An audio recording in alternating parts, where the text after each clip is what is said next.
Assalamu alaikum. Welcome everybody. Bismillah. Shall we start?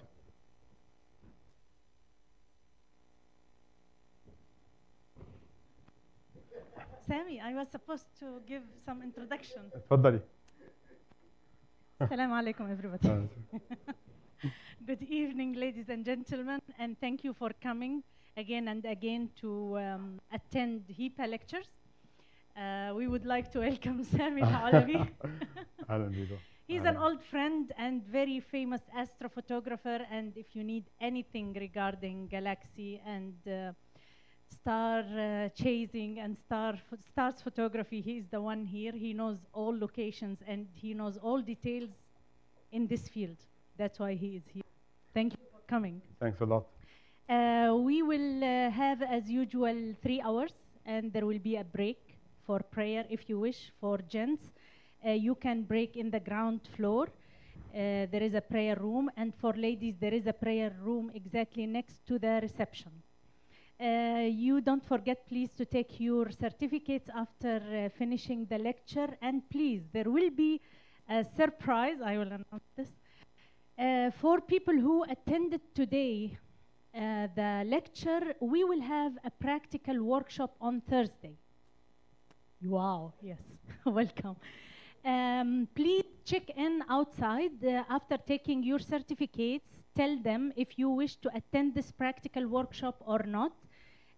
Sami will tell you and will provide you with all informations and all the requirement equipment and the location and all details. If you find yourself able to attend this workshop, please let us know. But don't let us know if you are not sure, because you are reserving someone's place.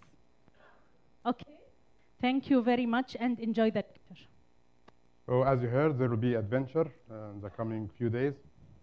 So hold on to it. It will be fun, inshallah. Bismillah, tawakkalna Allah. So now we'll talk about astrophotography. First, I would like to thank you all for attending today. It's really an honor to be here among all the people here and among HIPA. It's really prestigious and honorable for any photographer in UAE and the world to attend such venue. I'm really happy about it, and it's such a great honor. Today we'll talk about astrophotography, and I will go with you through my journey in astrophotography.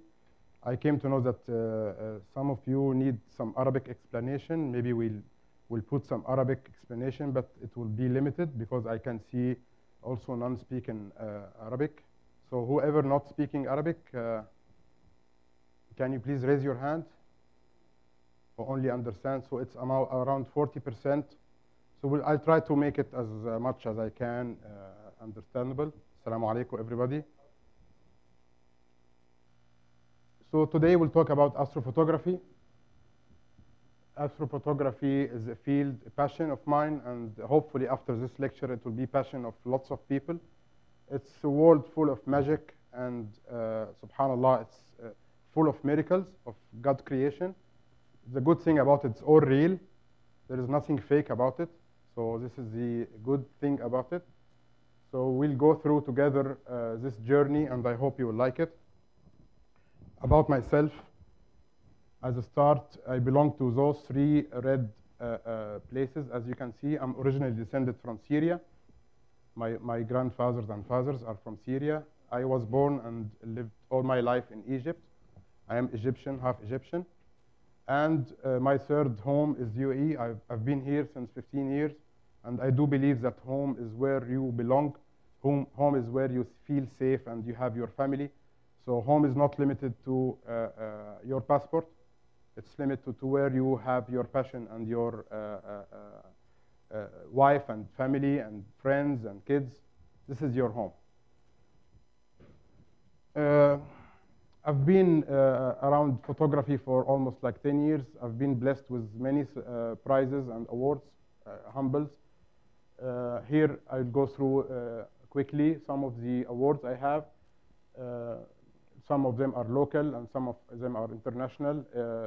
First place in environmental competition 2014, and Also some Sharjah International Award. I've been in honorable mention and in the photography award book. And here is the Fujairah Award last year, second place. Nikon finalist, I think 2013. Emirates Photography Competition. I've also won an honorable mention award. Also the environmental, second place for the second consecutive year from Abu Dhabi. And some awards from 500px and some international entities. Besides the awards, I'm passionate about being published in magazines. This is, for me, is much better than prizes because it will give you some kind of recognition. Practical Photography magazine have before issued this photo of Al-Kaaba taken during Umrah and Hajj a few years ago. It's really close to my heart. Although it's not related to astrophotography, but it is related somehow because the revolution of people around Al-Kaaba is imitating the planet's revolution around the Earth and around the other celestial objects. So there is some kind of a celestial secret, a God creation secret about tawaf or revolution, revolving around some kind of a center. Molecules inside our bodies, they revolve around the center. Moons, they revolve around planets. Planets revolve around sun or star.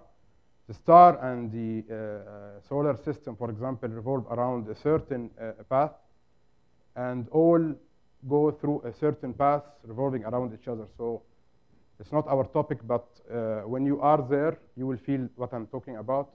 It's some kind of universal language we all speak. Other also recognition, I worked with Apple on a project shooting the moon. It was here in UAE the last Ramadan. We spent around 3 weeks going to the desert, shooting the moon in different phases using iPhone and other smartphones and telescopes. I've had some publication in Photo magazine, National, the local magazine, Ittihad, in Photo, Khalij Times, and some other local magazines. And lastly, some exhibitions and workshops here in UAE.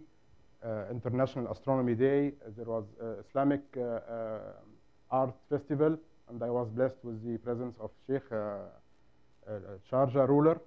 He's a very humble guy and into art. And some other events here and there.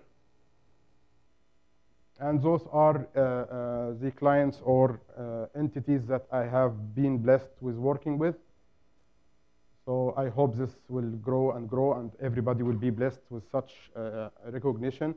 For me, photography is not, it's not my earning. I don't do it for a living. I do it only for fun.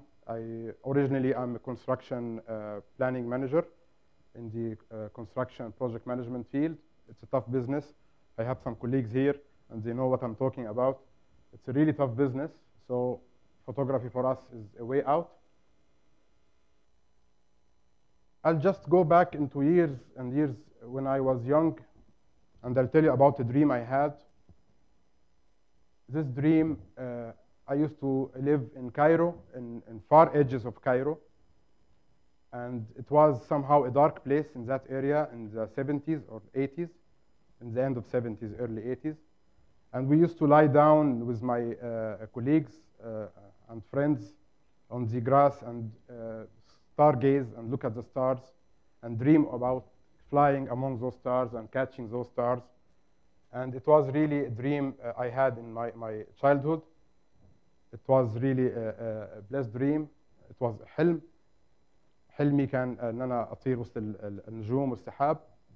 And after that it came true, and I realized that it will take you maybe 30 seconds to come true. And I will leave you with this small demonstration about my journey among the stars, fulfilling my dream.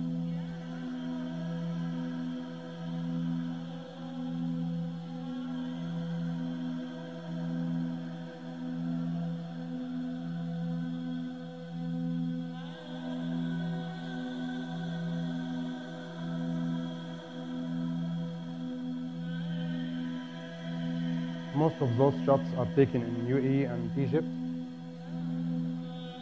in different landscapes.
So, as you can see, photography is taking our hearts, all of us, and that's why we are all here.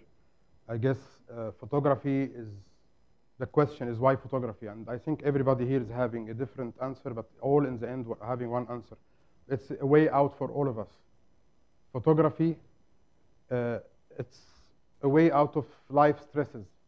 All of us are having stressful jobs, are having responsibility, are having different types of stresses in work, in life, in responsibilities, in lots of things that are stressing our lives. I will repeat stress a lot.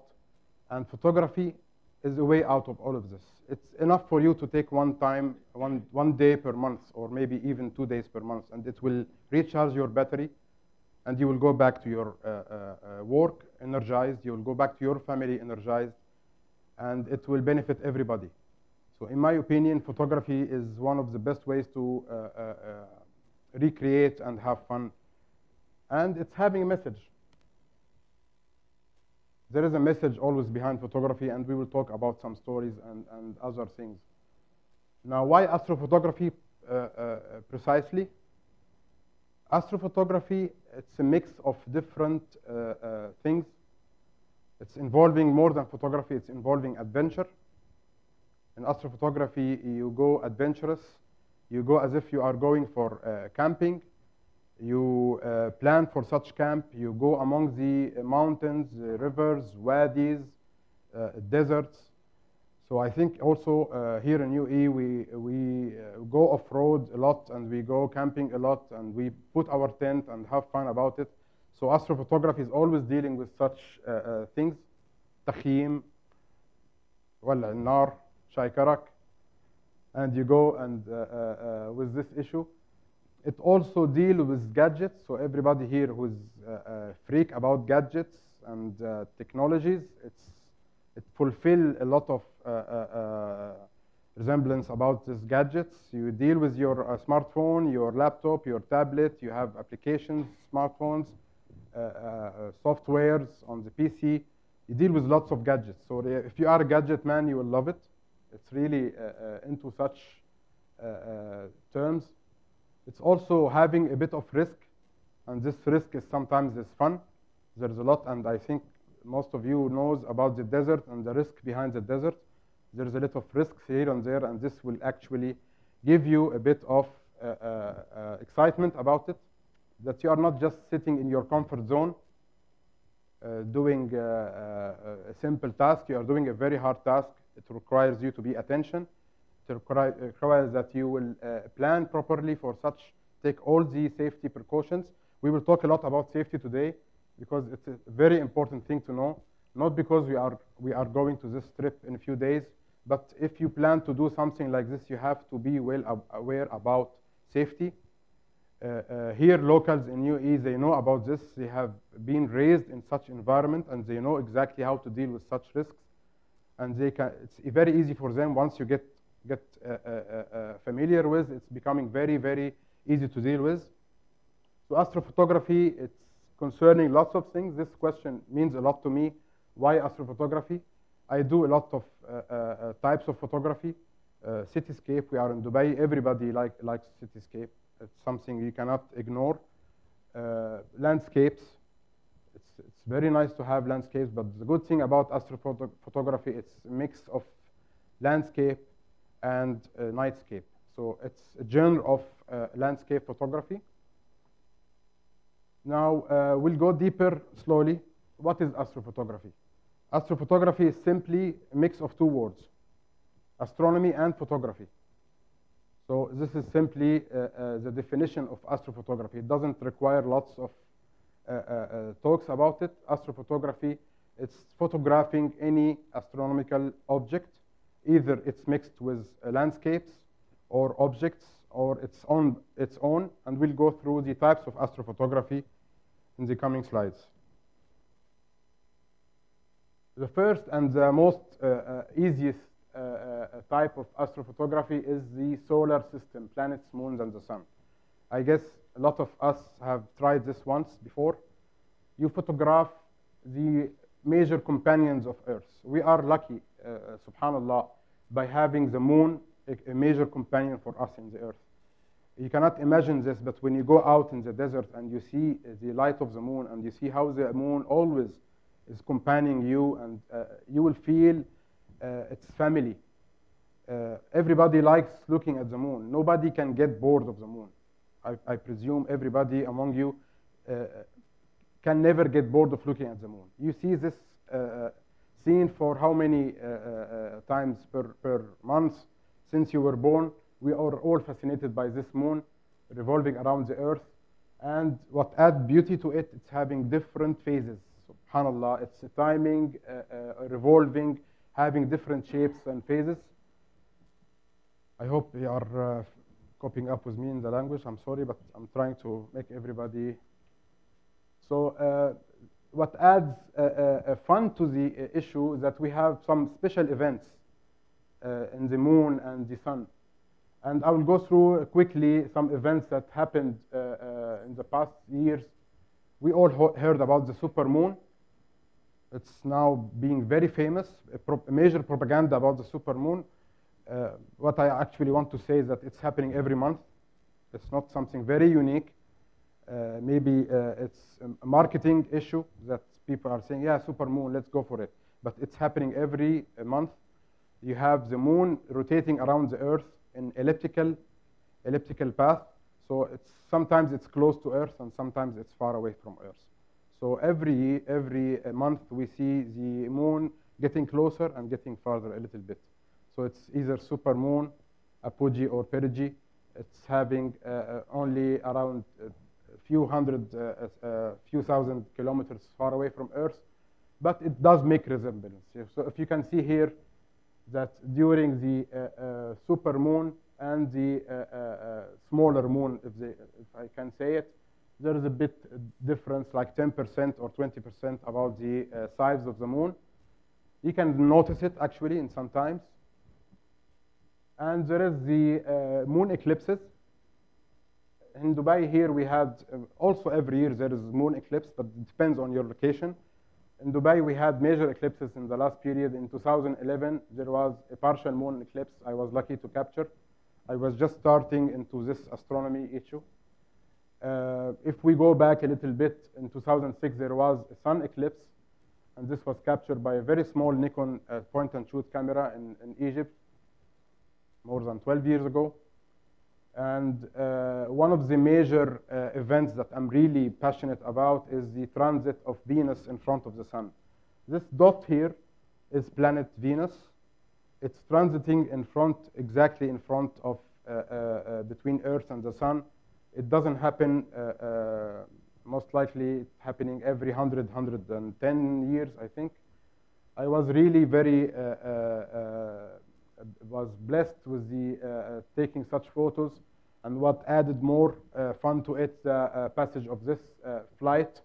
It was near the dawn. It was close to the horizon, so I just stayed in my balcony and shooting, and this plane come pass by across the sun disk. Last year we had the Mercury transit. This little dot here is planet Mercury. It's very small compared to Venus.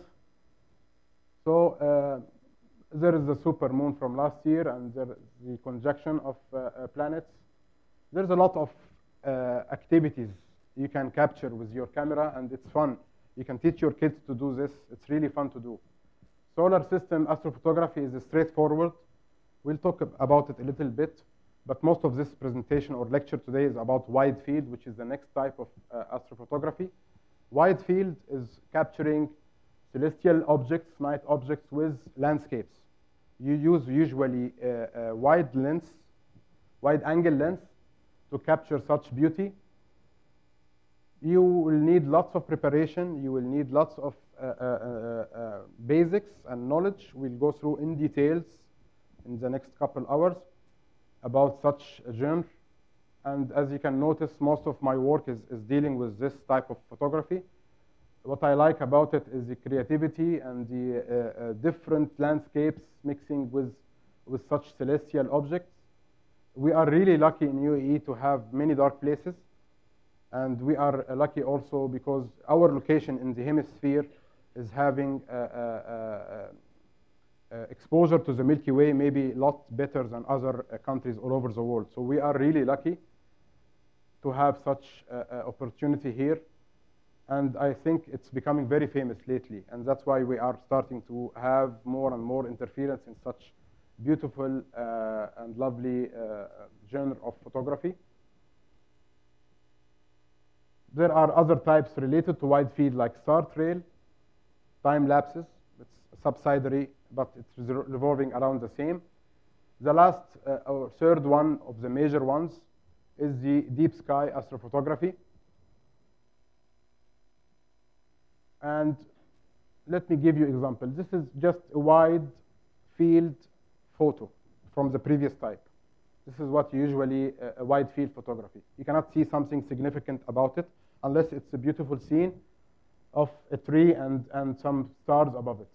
But if you look deeper into it, you'll find strange, magical creations. For example, this smear of dots here is a constellation called Pleiades.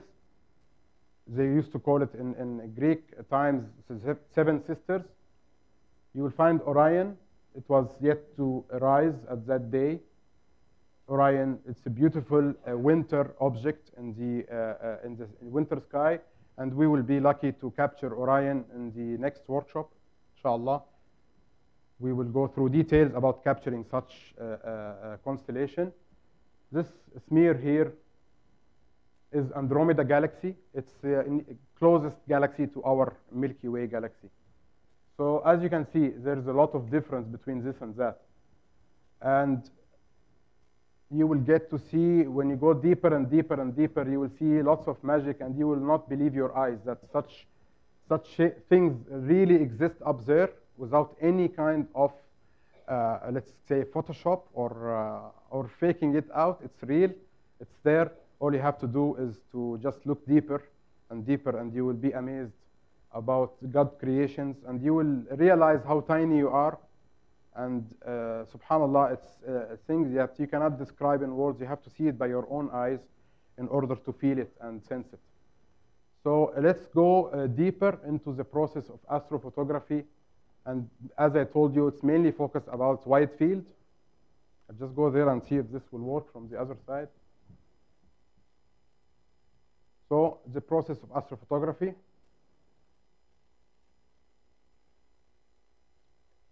In our whole lives, we do planning for our work, for everything we are trying to do to achieve.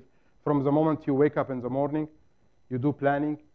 From when you are willing to marry, for example, you make planning for your marriage. When you have certain tasks in your work, so everything is having a procedure, is having steps you have to do in order to reach your aim. Simple as that. A, B, C. So first you need the tools and techniques. This is the first thing you need in astrophotography. Tools and techniques are multiple. Majorly you need equipment. And equipment is a very tricky topic, and I really like you to listen to this part closely. It's not about going out in the market and buying whatever equipment you want. You have to know exactly what do you want to capture. So it's not about throwing your money here and there. I will buy everything, and then I will decide later on what I will do. First, try to see what you want, and based on that, buy the equipment you will need. So it's different, and we will see in the coming slides, each type is having its own equipment, it's having its own parts, so better not to mix up with it, be definitive, and decide what do you want. Knowledge, it's the most important issue. Knowledge is a mix of two basic things, photography knowledge and astronomy basics. You don't have to be an astrophysicist or a scientist. All you have to do is to catch up the basics of astrophotography, the basics of astronomy. Every celestial object is having certain rise and set time. It's having seasons, like birds, like all other things. It's having seasons for the presence of such celestial object. It's changing every day. Every day is changing. So you have to know exactly what are you going to catch and when and how in details. And thank God we have all the smartphones. A couple of applications will do everything for you. So you don't have to be, as I told you, a rocket scientist. All you have to do is to know that I have a certain application I need to download. I have this certain knowledge I need to acquire. Knowledge is a big and wide virtue, and you can upgrade yourself every single day. You cannot stop. There are other tools, as I told you, softwares and applications. There's a lot. We are in a really beautiful time. If you go back 20, 30 years ago, it was very hard. Now, a couple of clicks on your PC, and you'll get lots of free stuff, lots of free lectures, lots of free knowledge. Connects through social media, and I think all of us here, we are here in this place because of social media. And it's at the tips of our hands. It's not a big issue. It doesn't cost you much. But passion is where you follow and go and reach your aim. The second thing, as I told you, is planning. Plan your shoot. Know exactly your timing. Know the location. We'll talk about this in details. Alternative factors affecting your photos and composition, you have to be aware about it. Execution, just go out and shoot. After you plan and do good planning, you just go out and shoot. But you have to take care, of course, as we said, and we'll talk about taking good care. It's really funny and scary, and it's excitement that you feel that you want to get precautions and you want to get yourself ready to go for such mission. And the final thing is post-processing. Post-processing in any type of photography is a very essential and important phase. But the most important thing, don't overdo it. You can do magic with post-processing, but the most important thing, you have to be ethical. And we'll talk about that later on. So this is the basic process of astrophotography, and if you look at it from a different perspective, it's the basic process of most of photography genres. a bit of different perspective. It's maybe a process of everything we do in life. You simply go through such stages. Equipment, the first one. You need a DSLR camera. I don't tell you that you can do it with your smartphone. No, you cannot do it with your smartphone.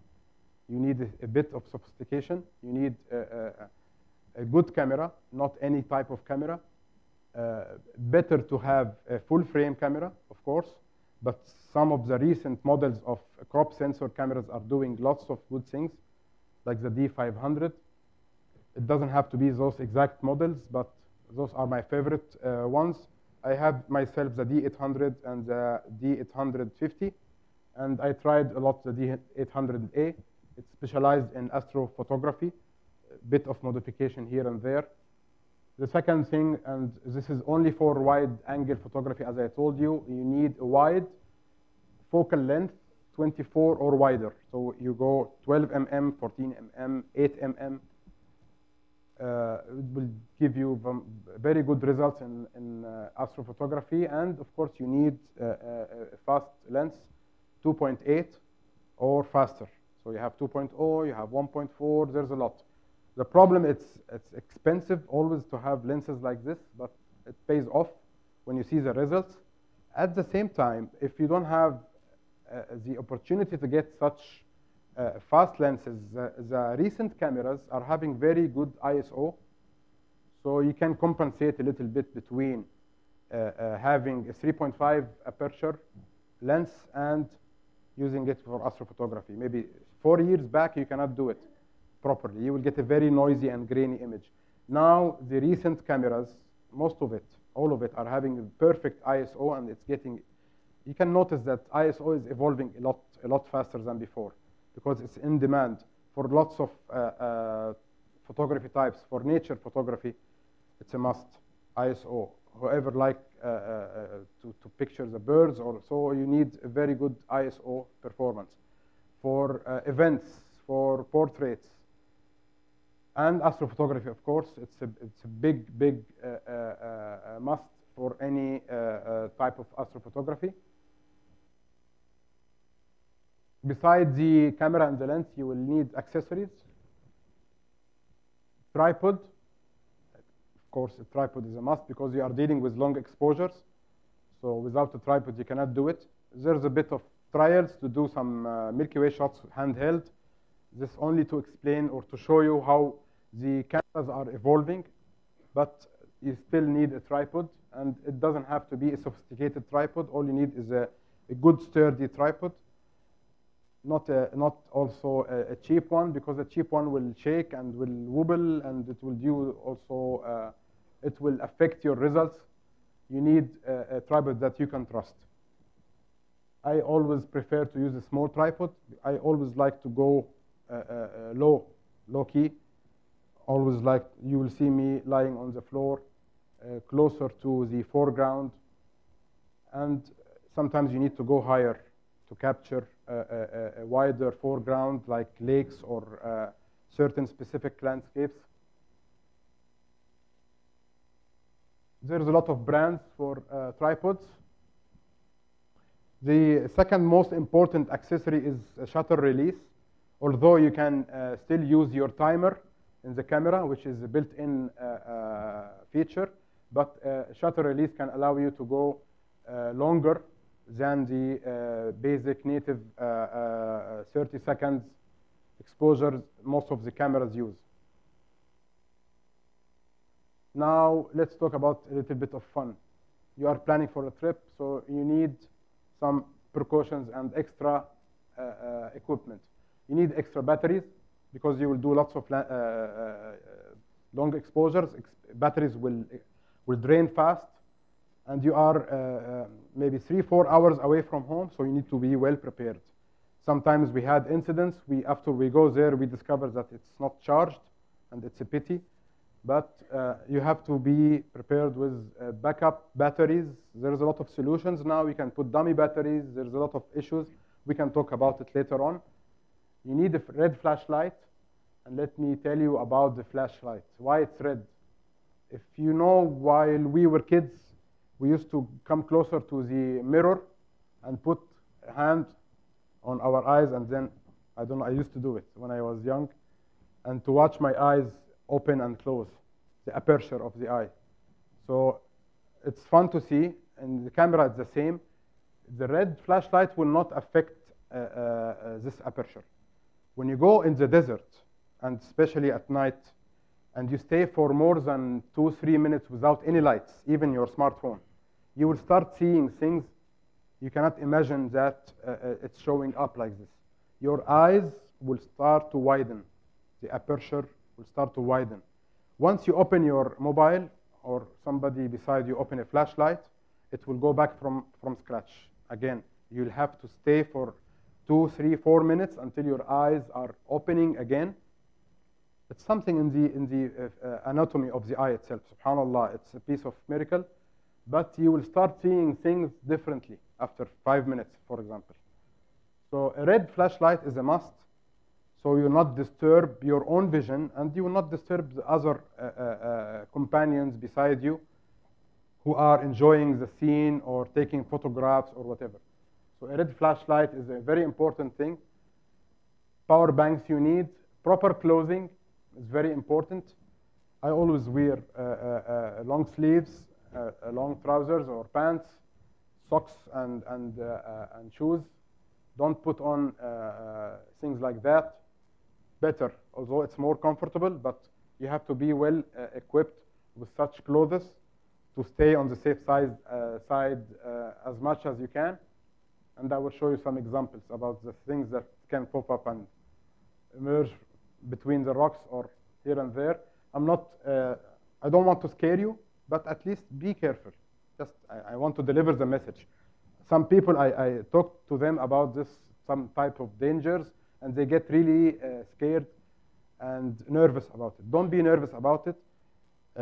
Most of the locals here in UAE, they are familiar with such things. Their kids are always playing here and there, and they don't care about such issues. So we are living amongst things like this, and we have to be just aware about their behavior. You need a comfortable chair.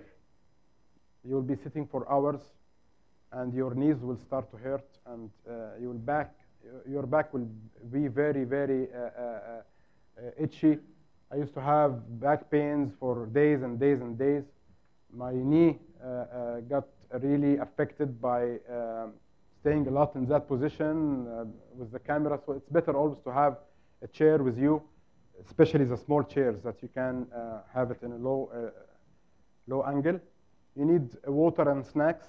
You are going for a journey. You need some energy. You need karak. This is the most important thing. And bug spray. First aid, it's in every car now, but better to have it upgraded every few months because it gets damaged by time, especially in the heat. Bug spray you need, and binoculars. Now, binoculars, it's an add-on. You can get it, or it's your choice. But the good thing about binoculars, it will give you enjoyment about the view in front of you. It's really a good, valid tool to add while your camera is shooting. Sometimes your camera will shoot for hours and hours and hours. You need to sit back and start enjoying. And one of the tools that will help you enjoy is the binocular. I didn't try before the bug spray, but it works in some places. UV light, we'll talk about it later on. It's a normal light, but having ultraviolet layer, which will help you detect scorpions. This is the scary part, but it's okay. Scorpions is having characteristic of popping up in the ultraviolet. You will see it very clearly. Now, back to knowledge. As I told you, is the internet, we are blessed with the amount of information we are having on the internet. All you have to do is read and listen and watch. Grow your knowledge. Connect to other people. Subscribe to YouTube channels. follow other photographers. There's a lot of free knowledge, and the most important thing is to share. Sharing is really very important. And I think most of you are aware that when you share your knowledge with other people, it will stay. It will not go. It will grow, and it will add up value to you. And even after you die, and we have it as a main concept in our religion, that when you die, your work will stop. But one thing three things actually, but one of them is sharing your knowledge. If you share a good knowledge with other people, you will keep on getting rewards. So sharing your knowledge is very important. So if you learn something, share it with other people. Don't keep it for yourself.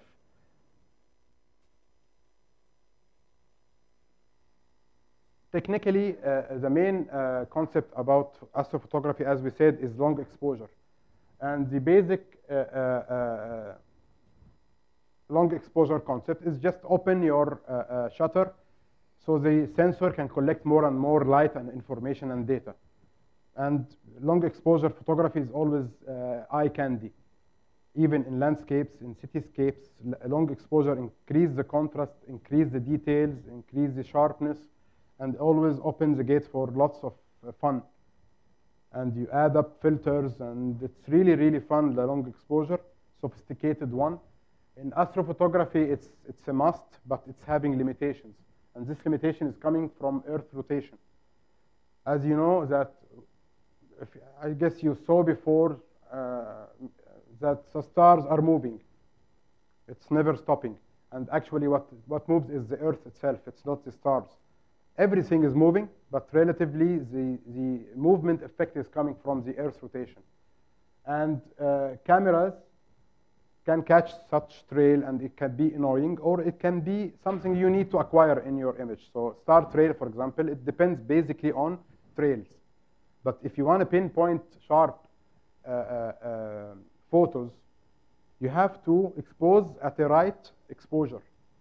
This is what you find when you expose above your capabilities of the focal length or your camera. Basically, it's around focal length. So it depends, again, on what you need. But let's talk about now pinpoint sharp photography. There is a very simple physical rule called 500 rule. Sometimes there is a subsidiary for it called 600 rule. And it's a factor between the focal length of the camera to get you exactly how much is the exposure you need to expose your shot to get it pinpoint sharp image. So this is a table. This table you can find all over the internet, and it will give you basically, you'll start to memorize it later on. It's not a big deal. 14 mm in a full frame, 30 seconds with your eyes closed. Below that, you can open for more. Above that, you have to reduce than 30 seconds. So 24 mm, the most common wide angle, you can open up to 20 seconds in full frame. And crop factor comes into this equation. I don't want to overflood you with mathematics, but astrophotography is dealing with a bit of mathematics. So this is it. As you go up and up and up, so if you notice, when I'm going above and above, I'm only having a very small window of capturing, which is, again, putting limitation to your photo. So if I want to go deeper, for example, into a celestial object, I will use a bigger or a larger focal length, but I will be limited to a less time I can expose my photo. So the solution for that is to try to imitate the Earth's rotation. So if the Earth is rotating in a certain way, if I manage to rotate with the Earth or let my camera rotate with the Earth the same way, I will get to expose more. And this is the technique behind deep sky astrophotography and most of the astrophotography shots. And this optional equipment, it's called a sky tracking mount. It can get more and more sophisticated, but this is a basic model which everybody can get.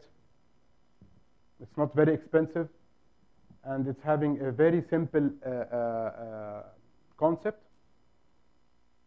It will look like a small camera or small addition to your tripod. It will be mounted on the tripod, and then upon that you will mount your own camera, either with a head or without a head. But basically, if you have this collection, you will get very nice images above the focal length that we talked about a while ago.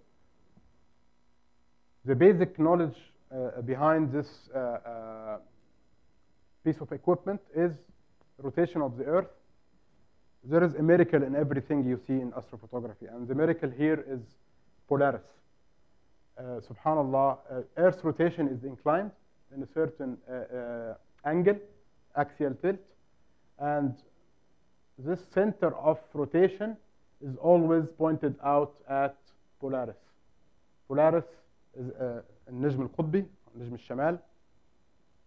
It's a very famous bright object, and obviously from its name, it's towards the north, and this is specifically for the north hemisphere.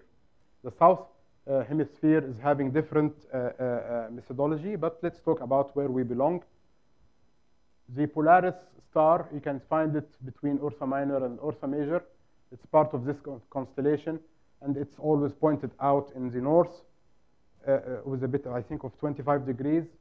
You can find Polaris, and if you align your equipment, this piece of equipment, this small piece of equipment, to Polaris and start the motor, it will rotate with Earth. So think with me, you are now rotating with the Earth, so the movement of the stars become standstill, and you can open your focal length for more and more and more seconds beyond the rules that we showed in the previous slide.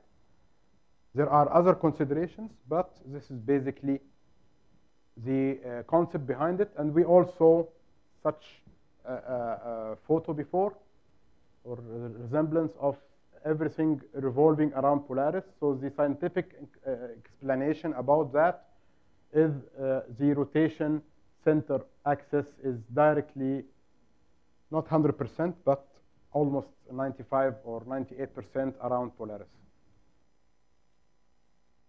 Okay, general settings for shooting astrophotography. Basics, ABC. You have to shoot always in manual mode. You control everything in the camera. And better to shoot always in RAW, because you have the chance later on to modify certain aspects of the photo, like the white balance, like more control on the exposure and the contrast. We all know the difference between RAW and normal JPEG photos. Always shoot in RAW whether you are shooting Astro or no. You have the chance to do lots and lots more with RAW photography. And basic settings, ABC. Most of the photos I take is with such settings. If you have a focal length of 14 to 20 mm, aperture, the fastest you can reach is either 2.8 or 2, the fastest thing that you can reach. Recommended lenses. This is the best lens you can shoot astrophotography with by no other competitor. It's a 14, 24 mm f2.8 lens. I think most of the other cameras, sometimes they put converters and install this, mount this lens on their cameras. There are equivalent, of course, but this lens particularly is very sharp and very friendly to astrophotography. There is the, there is the fisheye lens, the 16 mm. It's a small one. It weighs nothing compared to the 14 mm.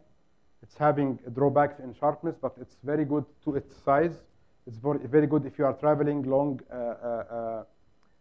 across the borders or whatever. It's very handy. A small lens can do lots of magic. There is a bit of higher focal length, 20 mm f1.8. There's a lot of lenses. Exposure times basically between 30 and 40 seconds, as I told you, and the ISO is 2000 and higher. This is the basic camera settings for taking a good Milky Way shot. Now, technical difficulties is the main theme behind astrophotography. And the more technical difficulties you overcome, the better photo you will have. You are dealing with a very tricky nature subject. Such celestial objects are having a very tricky nature. They are very weak in luminosity because it's far, far away from Earth.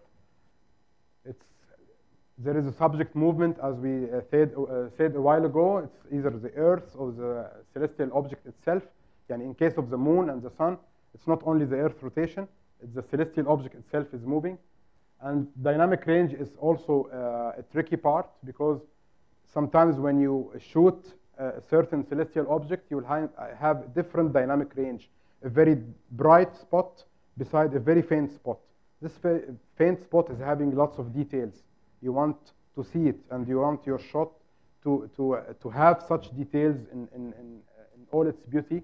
So if you overexpose, you will lose such details. If you don't go the other way around, you will be overexposed, and it's a tricky one. So maybe you will have to go with multiple shots, multiple settings in order to capture the whole dynamic range. And speaking about dynamic range, and this is really a miracle we are all having here, the eyes. The dynamic range in the eye is not comparable. No camera now can reach the dynamic range of the eye. And you can simply test that by going into the street, standing in the street and looking at the moon. You find the street lights, cars passing by, and you still can see the moon with all the details. If you want to imitate the same shot with your camera, you cannot do it by one shot. You can never do it by one shot. Because you either, to get the street lights well exposed, you will find the moon overexposed, or the other way around. So the eyes are having, subhanallah, magnificent miracles, the dynamic range. So the better the camera, the better the dynamic range. In my own experience, I always like to shoot with low exposure. I down the exposure a little bit, because my dynamic range in the camera I have is good, so I can raise the shadows. In other types of cameras, you will find that the overexposing is better. So each type of camera is having its advantage and disadvantage. It's like the cars. You have certain car is excelling in certain field, and the other car is doing better in that. There is nothing full and complete. Kamal lillah wahdahu subhanahu wa ta'ala. So the other thing is environmental conditions. Environmental conditions like light pollution, sky transparency, and weather conditions. And we can all see weather conditions are changing always. You find dust, rain, clouds, haze. Sometimes you'll find the horizon look very sharp, like those days, current days, when we see Burj Khalifa from far away, you'll feel that you are watching a 4K movie. It's very bright and very nice.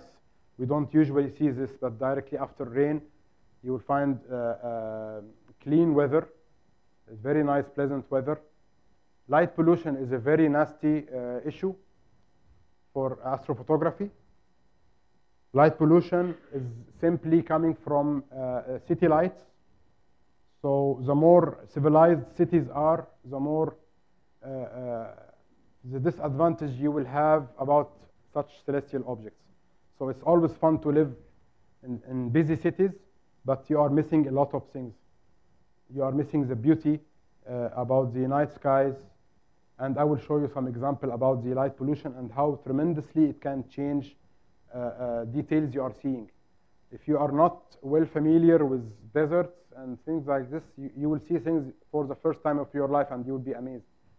So, and the final one is the equipment, technicalities, and imperfections. Every camera, every lens is having its own imperfections. There is vignettes, there is problems here and there. There is nothing perfect. A more expensive and more sophisticated equipment will get less imperfections, but still, any piece of equipment is having its own imperfection, and your experience will help you bypass such imperfections. Look at it from a different perspective. Every one of us is having his own imperfections. And it's wise to maneuver around your imperfections and try to overcome the imperfections you have either by not stressing on it or bypassing it. For example, your kids, every one of your kids is having his own characteristics. So you don't have to stress on his imperfection. I'm always referring to life because photography simply is life. And my concept is to deal with photography or anything you are dealing with like what you are dealing with life. It's not far away from the main concept of what we are living here, sharing, dealing with imperfections. Be human about your photography. Try to have a message, and you don't have to be a Nobel Prize winner, but you have to be human. Take care about others. Simplest thing, when you go on astrophotography shooting, just please don't put on your light, for example. So the other guy beside you will not be affected by it. I get crazy of this, really. When I go with people, and then he's looking at his own camera, you know, and he's having light, LCD light, and he's putting the flashlight on it. So come on, man, please, why you are doing this? The camera is having a backlight, so why you are doing this? So I get, in the beginning, I used to go with many groups, and then I get to narrow down the number until I'm having only a couple of friends. Some of them are sitting here with us today, and they know what I'm talking about. Later on, you'll get familiar with such issue. Light is very important, so be human and think about others. Sorry for being harsh about it, but you will see yourself. When we go out, you will see how light can damage the beauty of the scene. Now, as we said, the more technical difficulties you overcome, the better results you will have. And it's about experience. So we are here to share this experience with you. You have lots of experience you can share with us. And it's a mix of having solutions for such difficulties in order to reach a perfect shot. And you will use technology, of course, smartphones, applications, and all of this. So let's talk about the Milky Way and some nice talking about it. What is the Milky Way? It is simply our galaxy. We belong to this galaxy. It's our home. Our solar system is somewhere here. And what we see, the center of the galaxy, there is a misconception among lots of people that we are seeing an arm of the galaxy. It's not an arm, guys. It's the center of the galaxy. Lots of time I'm seeing on the social media, exact Arabic word, ذراع المجرة. It's not ذراع المجرة, guys. It's the center of the Milky Way galaxy. Center المجرة, أو مركز المجرة. So what you see, the big bulge you see in the summer, and we'll talk about the timing, it's the center of the Milky Way. And usually in any galaxy, there is a center, and all the other celestial objects are rotating around such center, as we explained a while ago about the Kaaba and the Tawaf. Everything is having such attitude. This center is having certain timing, and it's not there every time. There is a certain timing, it will seasons for such appearance. So if you look at the months throughout the year, from November to mid-February, the Milky Way galactic core will be visible only in the daylight. So in other words, it's not visible. It's up the horizon, above the horizon is the daylight, so it's not visible. From February to October, you will start seeing the Milky Way. From February, the early months, you will start seeing it just before dawn. So if you go before dawn, and dawn simply is Fajr, Salat al-Fajr. It's the first key light breaking the night from day. Al-Khayt al-Abyad. This key light, if you go by like 1 hour before, you start catching the Milky Way in February. Even in the first appearance will happen in end of January. We'll start seeing a bit of galactic core. We are talking about UAE. But most of the world is the North Hemisphere is dealing with such durations and timings. North Hemisphere, anything above the equator. So in UAE, we are in the northern hemisphere. In Canada, they are in the northern hemisphere. But we are, as I told you, luckier, because whenever you get closer to equator, you will get more exposure to Milky Way. Really, one of the best countries, Arabia in general and UAE, best countries to observe and shoot the Milky Way. So another explanation to the issue. February, March, April, it is visible before dawn. From May and up to August, the best season to photograph the Milky Way. It's visible most of the night. So you have a big span of time to shoot the Milky Way. It's our or my own period of action and effort. But the good thing about it, it's 4 months, but it's coming in the middle of the summer. So summer is having its own drawbacks, heat. But the good thing about it also, that when you go to mountains and deserts, you will feel differently from city. Believe me, sometimes even you can get some cold in the middle of the summer. You have to be careful about it, but mostly it's a pleasant weather out there in the mountains, even in the harshest environment or harshest times of the weather. The next slide will show you the difference in light pollution. There are degrees in light pollution from 1 to 10. And this is what we are seeing in Dubai. You almost see no stars. If you go up now and look at the stars, you will see nothing. Maybe a little bit of stars, very shy. You go a little bit far away from the city, you will start seeing more and more stars. Maybe most of us have seen maximum like this or like that, and we will say, oh, mashallah, wow, this is very nice. Then you go farther and farther, and you will discover that you have seen nothing. And there are some locations on Earth, you can see this excellent dark sky. Very few locations on Earth. I've been lucky to go to one of them. I will share with you the experience later on. It's a magical place. I have in my bucket list lots of areas to go to. But here in Dubai, I will share with you in the UAE where is the best locations you can go and explore such pollutions. For example, Al-Qudra, we have been all known about the Qudra. It's somewhere here between 5 and 6, not more than that. And it's the disadvantage is getting worse because streets are having more lights and more lights and more lights, and we are changing now from normal light to LED light.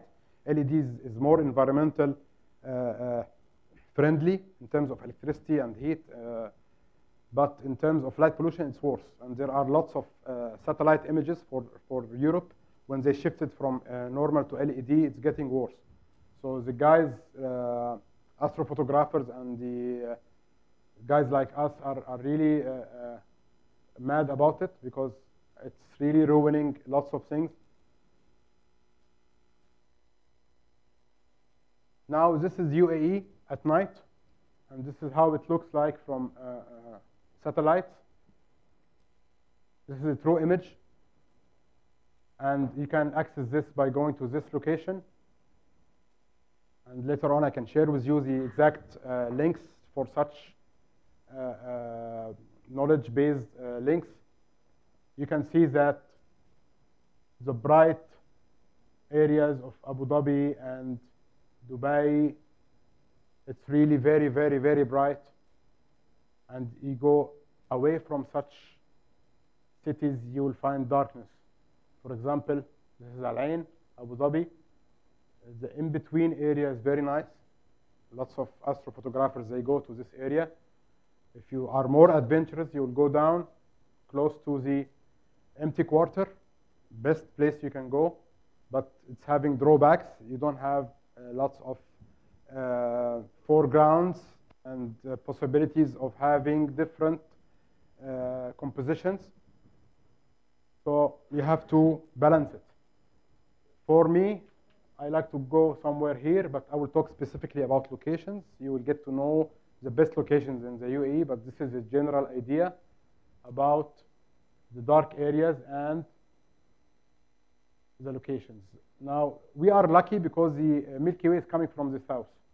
If it's coming from the north, it will always be obscured or affected by lights from Dubai and Sharjah. So we are very lucky in UAE to have the south part, the empty quarter, and Oman. Usually, this place is dark. It's not, there is nothing here, almost. When you go to Hatta, for example, when you go to and look to the south, it's very, very dark. Just shift your head a little bit and you'll find bright lights. So I am very lucky, and we are all very lucky to have such privilege. In other countries, the south part, where the Milky Way is coming from, it's always having light pollution. This is a different perspective, a different website, different way of capturing the light pollution. And you can see there are categories for the visibility of the stars. The red one is the most harshest degree of light pollution. You get to see nothing, like the 0 and 1 we saw a while ago. And the darker it is, or this gradient of color, the better the vision will be. So you can see now where are the dark spots. I can see here, this is a good place, this is a good place, even this is a good place. This is a perfect place. This place is nice. So you have to use such light pollution maps to help you explore such locations that you are going to do astrophotography there, either stargazing or taking pictures yourself. Sea is magnificent, of course. There is a movement, but there is a way you can overcome the movement. And we all see recently, there was like a ship of containers traveling all around the world. Yeah, the time lapse, it's magnificent. Somebody put this D70, this 750 camera on the top of this ship, and maybe you can search for it, or we can share together the link. This guy is brilliant.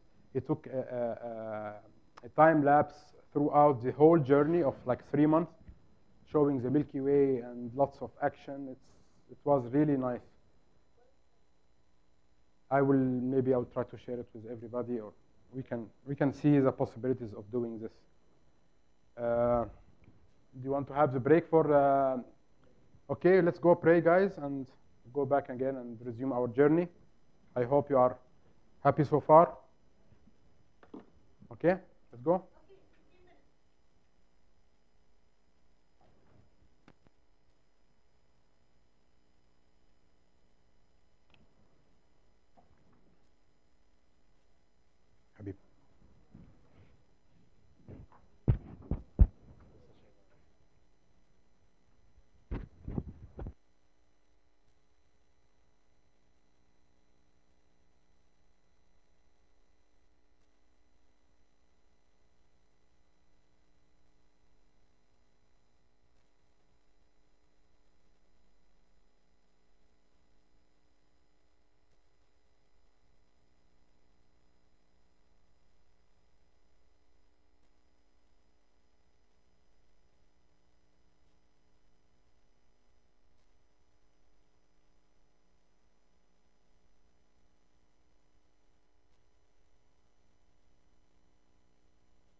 shall we call everybody?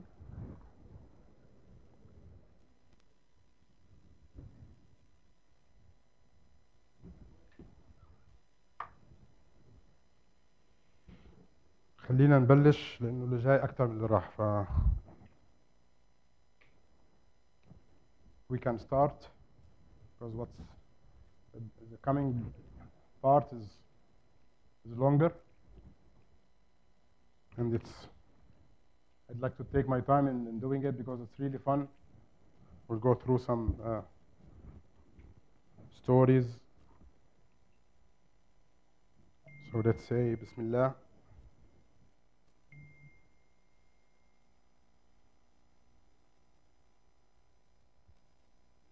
So we stopped at that part, light pollution. It's the main concept and main challenge in astrophotography.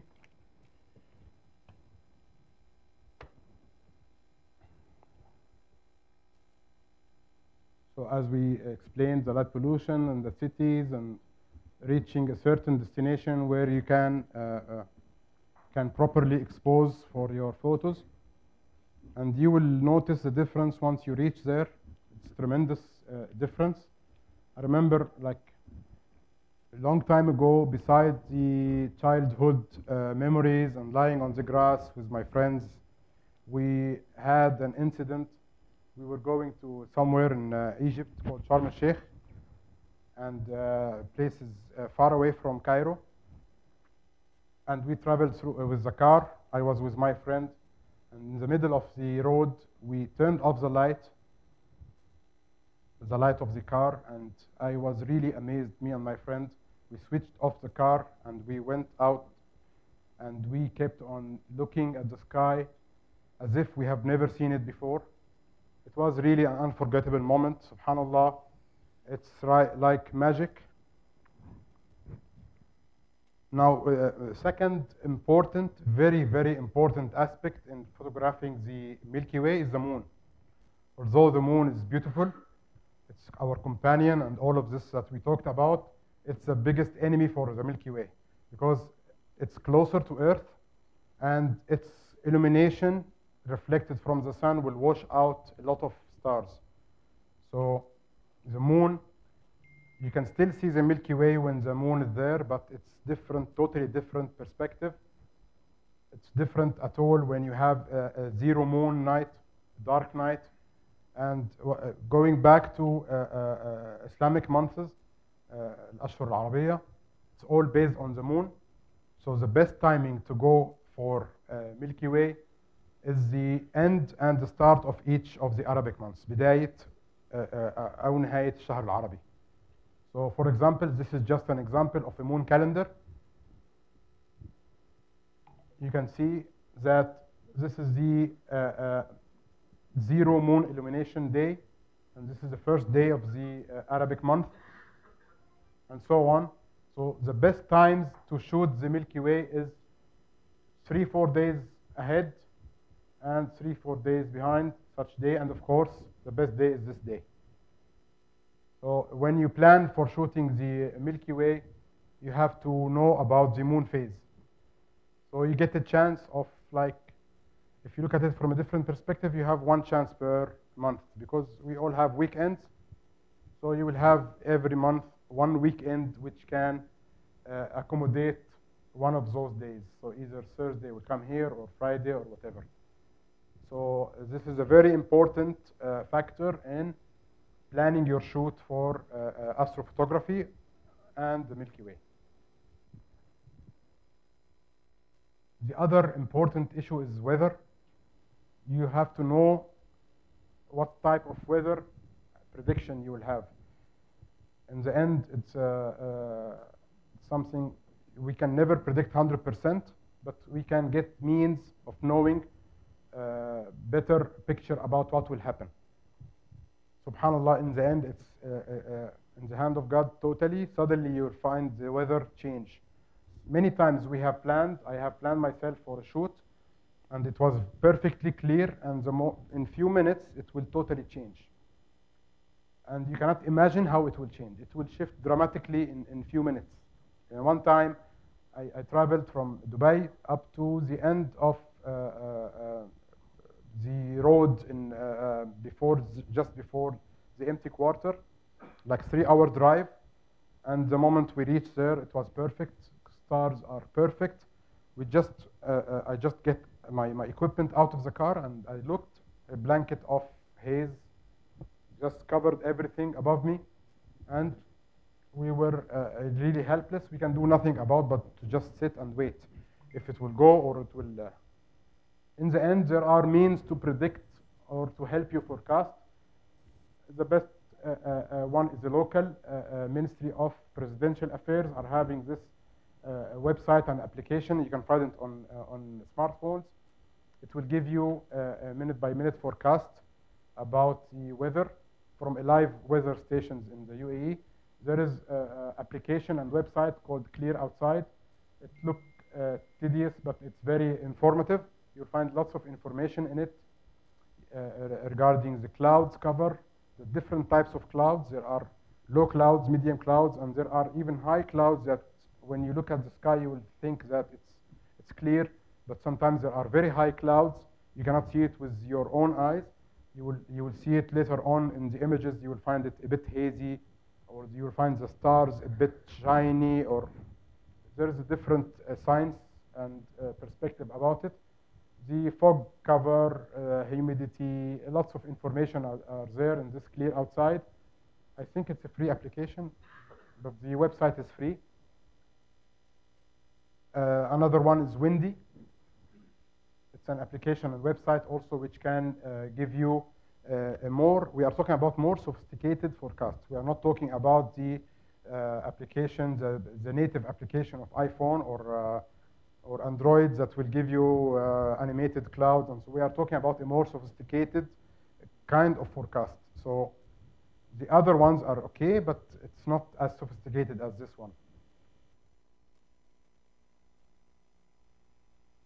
Other tools that we will need is to know exactly when is the galactic core rise and set. We know we talked about February and March and winter and summer and all of this, but we need to specifically know where can I go and what time can I reach there in advance so I can plan my shoot properly. I don't want to miss the opportunity of shooting at a low angle or high angle. There's a lot of considerations and conditions. So free application for the PC, it's called Stellarium. It's magnificent. It's really a piece of art. You can find everything. You only have to put your location, and then you can change the time and predict after months from now where the Milky Way will be and what time it will rise, and the other celestial objects. You can also see the moon, the stage the moon at, illumination, and other celestial objects like Orion or Pleiades or whatever. For smartphones, there is Sky Guide, and also Stellarium is there for smartphone. Photo pills, it took it a bit more advanced step towards planning your shoot as a photographer. So it's now talking to photographers precisely, addressing photographers in terms of exact location you want to stand. Many people are using this application, for example, for shooting the recent supermoon. You want to exact location where you will stand to shoot the moon rising above Burj Khalifa. In order to do this, you cannot get it by luck. You have to get it through sophisticated software, and this software is really nice in showing you exactly the line of the moon rise. So you can go to your location and adjust the line to suit the target you want to shoot, and combine it with either the sunrise, sunset, moonrise, moonset, or even Milky Way. It can show you the Milky Way rise and set. A similar application and a much older and one in the field is this one, TPE. It's having a very informative website, web-based application. It's very nice, and I will show you a practical example later on. Moon calendars, lots of applications about moon. and the phase of the moon, and the moon set, moon rise, and the percentage of illumination. It's very important because many people think that it should be 0 in order to shoot the moon. Sometimes, Milky Way, sorry, but sometimes the moon is setting at, for example, 7 o'clock. And then you have, after 7, you have all the window of shooting the Milky Way. So you can still shoot and shoot.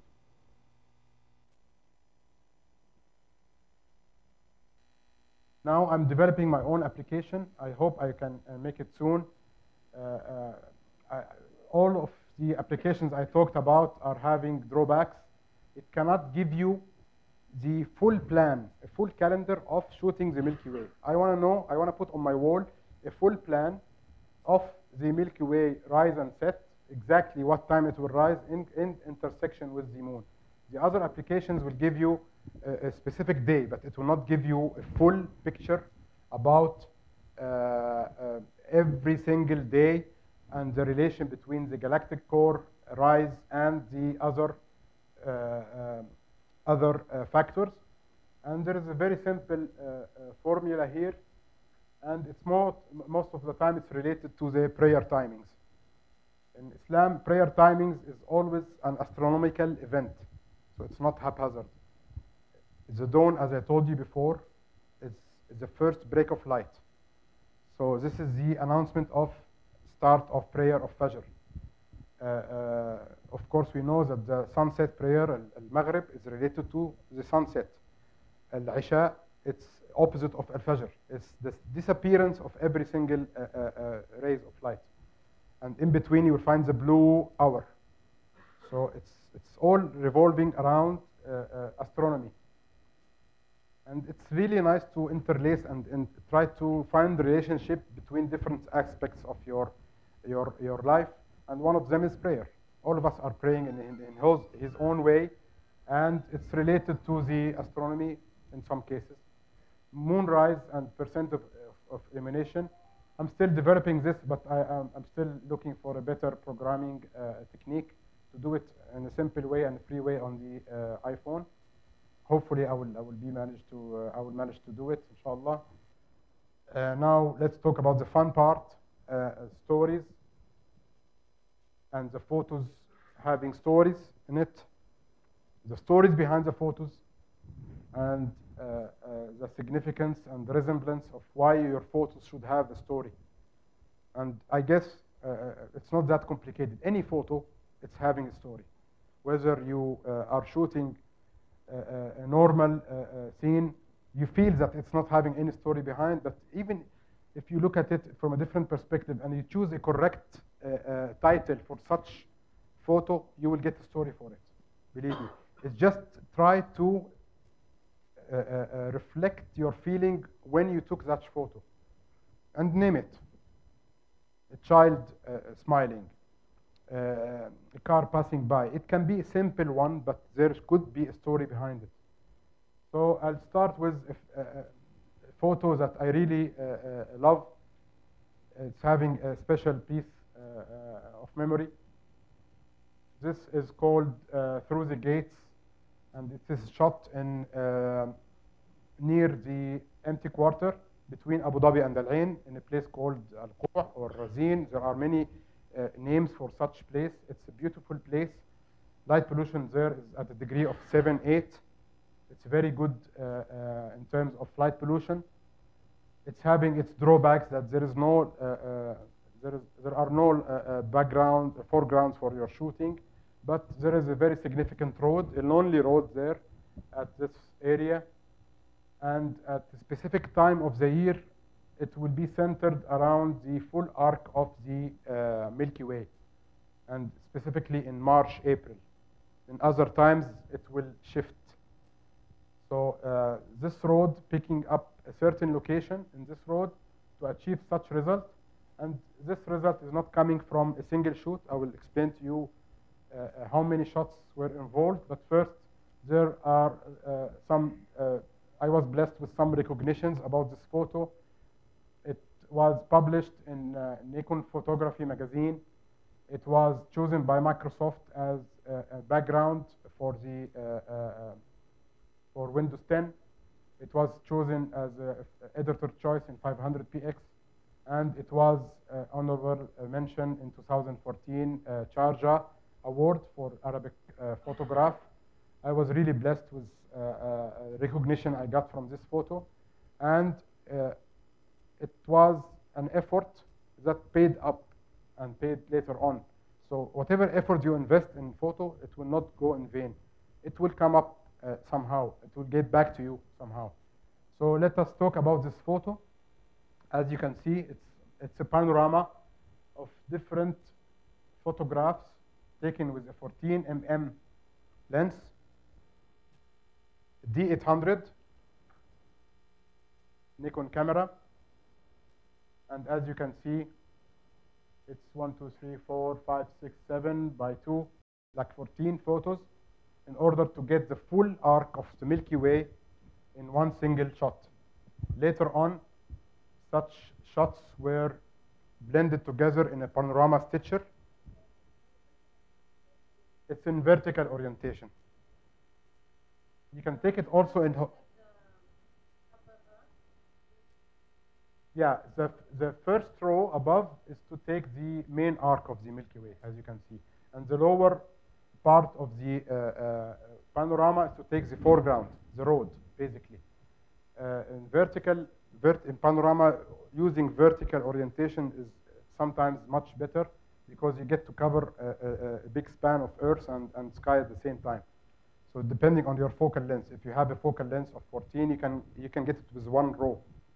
If you have different focal lengths, you have to grow up the number of rows. It's depending on what do you want, again. So it's not a rule. There is no rule behind it. I have to shoot it always vertical, depending on what do you want to show. I want to show as much of the sky as I can do. As you can see, the final outcome,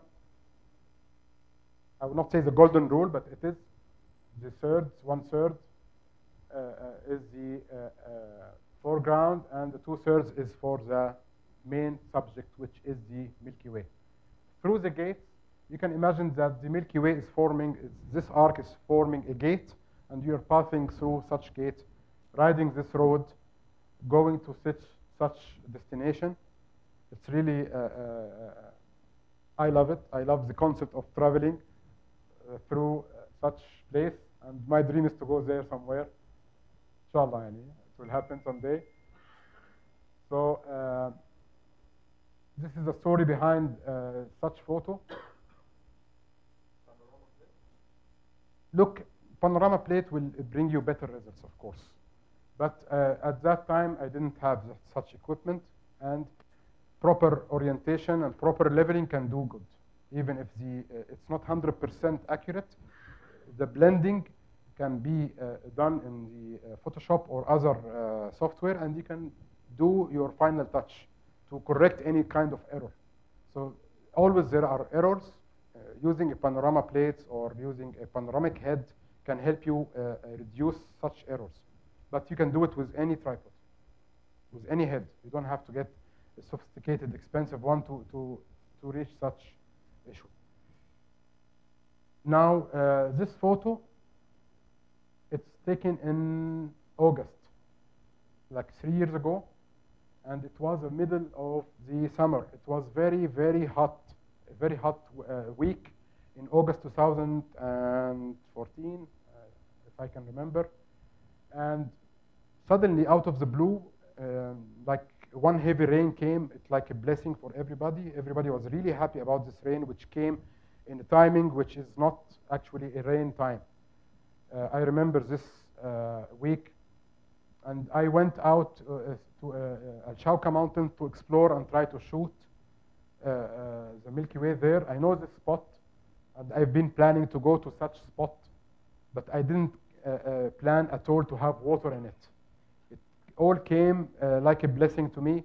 I parked my car somewhere, and then I usually when I park my car, I go down with the headlights and my flashlights and explore a little bit before I get my equipment. I need to see what kind of landscape I'm stepping in. Sometimes, according to the time of the year, you go in the light. just before sunlight, which is the best time, towards the end of the summer. So you will get familiar with the place. But sometimes the Milky Way is rising before dawn, as we said a while ago. So you don't have the privilege to go before sunset, or else you will stay a lot. You can go, of course, but you'll have to camp somewhere and wait until the Milky Way is rising. It's very hectic. So at that time I went, I was completely blind, everything is dark, and I moved with my headlight, and I felt there is kind of humidity smell, like there is water around us. You can feel it. So I put on the flashlight, and there was water, and I was really jumping of happiness to find such a scene which is mixing water with such celestial objects. When you look at it, you will think that this is taken somewhere in Europe, but it's in here in UAE. There's a lot of hidden beauties in UAE. I will talk about settings just in the next slide. The other point I want to talk about is there is always beauty around us. All you have to do is just pay a little bit of effort, man, and go out, check out. You'll be amazed. It's not it's only desert like we can imagine. UAE is full of beauties. Areas like this you cannot even think it exists. I presume lots of people know about it, and I presume also lots of people, they don't know about such locations. Al-Shawka area is a piece of heaven for me.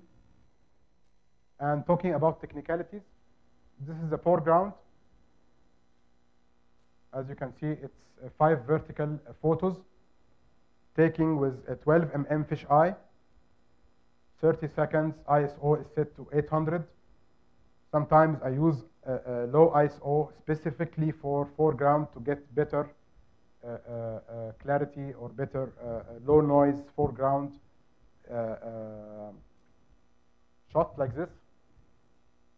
And the Milky Way itself, it is a single shot taken with 12, the same lens but in a different orientation.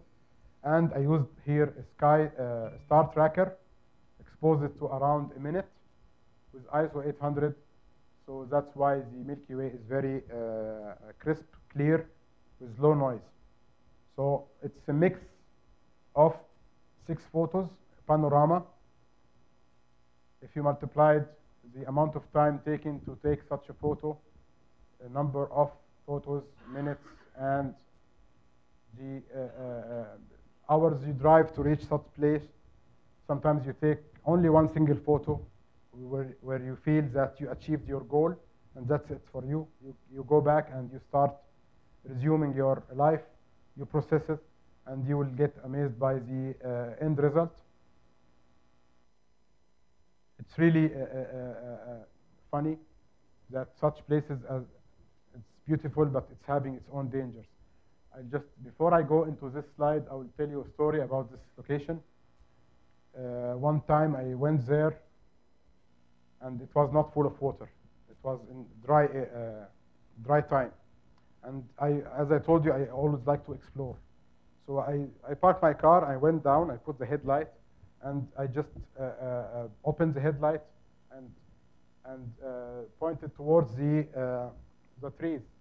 And suddenly I found small eyes blinking and looking at me. Many eyes, like cartoons, exactly like Tom and Jerry. When you see the blinking eyes in the darkness, so I looked like this. What kind of creature is this? Many creatures are opening, and they are annoyed by the lights. It turned out to be some small foxes, local foxes in Al-Shawka. They are harmless, but it was very scary. When I looked at it, I was having one of my friends there. He told me, don't go inside, let's just stay on the edge of the lake and we'll get good photos. So I told him, it's okay, we will stay. I second your thoughts, and we stayed at the edge. We did not go deep into this lake. One other time, I got more encouragement, and I went inside with the car, and I encountered a scorpion, a black one, and it was really a big one.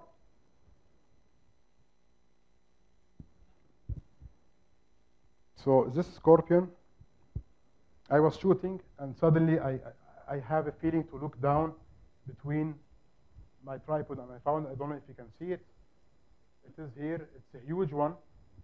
It's not a small one. And I was feeling alert. I couldn't really complete my shoot until I make sure that this guy is dead. And here it is. This is the scorpion. It moved a little bit, and then it raised its back tail, and this is attack position. It's feeling danger also because I'm bypassing or transpassing his area. So I just got a block and I killed it at spot. At least I will feel that I can complete my shoot and then go away. It's dangerous, yes, but it's exciting. It's there all around us. You can get danger inside a very safe bed. So it's not related. Even if you go to such places, you can feel safe. I'm not trying to scare you, but at least you have to be aware that you can see such creatures. Now, UV light will let you see the scorpion like this. UV light, you can get it from online stores, like 90, 50 dirhams. You can get it from China Dragon Mart. And subhanAllah, the characteristics of the scorpion, it will glow in the dark like this. When you point out, you know, black light and the white T-shirts, how it look and how it glow, it's producing the same. Even if it's black, it will glow like this. One other creature, and this video is shot by one of my friends, and he's here with us. It's called Camel Spider. It's a big, scary spider. It's actually not a spider. It's a phase between spider and the scorpion. And mostly you can find it in Al-Qudra area. Believe me, when you see that fellow, you will run. You can do nothing but running. And the good thing about the spider, it runs at you. When you see any shadow, it will run towards you. So best thing is to run away. Don't try to be brave and stand for it. Just run away, but run backwards. So you can see exactly, is it heading against you or no? Again, I don't want to scare you, but this is what you can see during our shoots. Okay, back to magic. Heaven and earth, as-samawat wal-ard. It's a phrase what was repeated a lot in Quran and in the Bible. Heaven and earth. It's a mix between the beauty of heaven and earth. And this place is in Hatta, Dubai. It's a natural lake, usually forms due to rain. And recently, there was a dam built there, I think in the 80s, to keep the water more there at such location. Such location is a beautiful location. And now it's becoming a recreational area. You can find boats, I think, and canoes, hatta. This shot is also a panorama, and taken with the 24 mm lens mounted on the D800. And the sky is 5 photos, as you can see. 5 vertical photos stitched together to form the upper part of the panorama. As you can see, the lower part is dark, very dark, and you need different exposure so you can get both in a good dynamic range, as we talked about a while ago. The tip of the mountains are lit by the street light nearby. It's a very faint light, but it will do such effect on the mountains. So the upper part is 30 seconds exposure. ISO is 6400. The foreground is having a 2 minutes exposure and 5 horizontal photos. This will reduce the number of photos. So when you lower, you have the foreground, the background already, so you lower the camera and you take less number of photographs on the landscape orientation. In 2 minutes, you will get, as you can see, the foreground is being lit. You can use light paint, but not on every subject. You know, in such long distances, you cannot cover it with light paint. So in order to get a well-balanced photo, you need to mix between different exposures and different lighting in order to reach, in the end, the final photo. The only Photoshop involved in this photo is the panorama stitching and, of course, some editing. Yeah.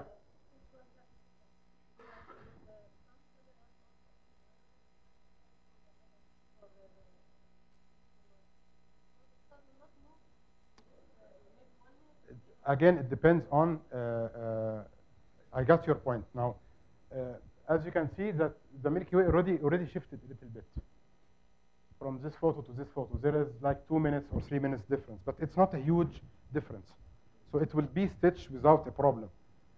So it depends if you are putting also the low exposure, if you are putting this exposure, Allahumma salli ala nabi, you can open 30 seconds in the dark again after that to reduce the noise. It will get a longer duration, but in my opinion, it will not affect that much. If you try to make it in a fast way without stopping, just disable the long exposure noise reduction in your camera. Okay, it will give you 30 seconds only, and I usually disable it. I don't like to put it on. There are other techniques where you need the long exposure noise reduction. You can do it with other techniques.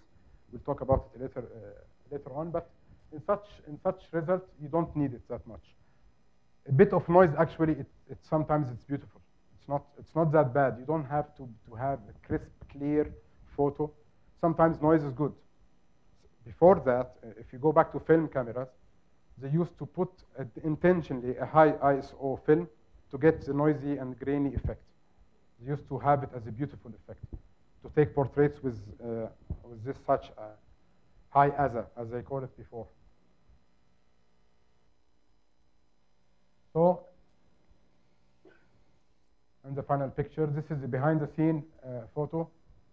I exposed a bit more than 30 seconds, and you can find the trail of the stars there. I was with my colleagues and friends. We had a nice time there. This other photo is called Dreamer. It's taken in Wadi Al-Buraq.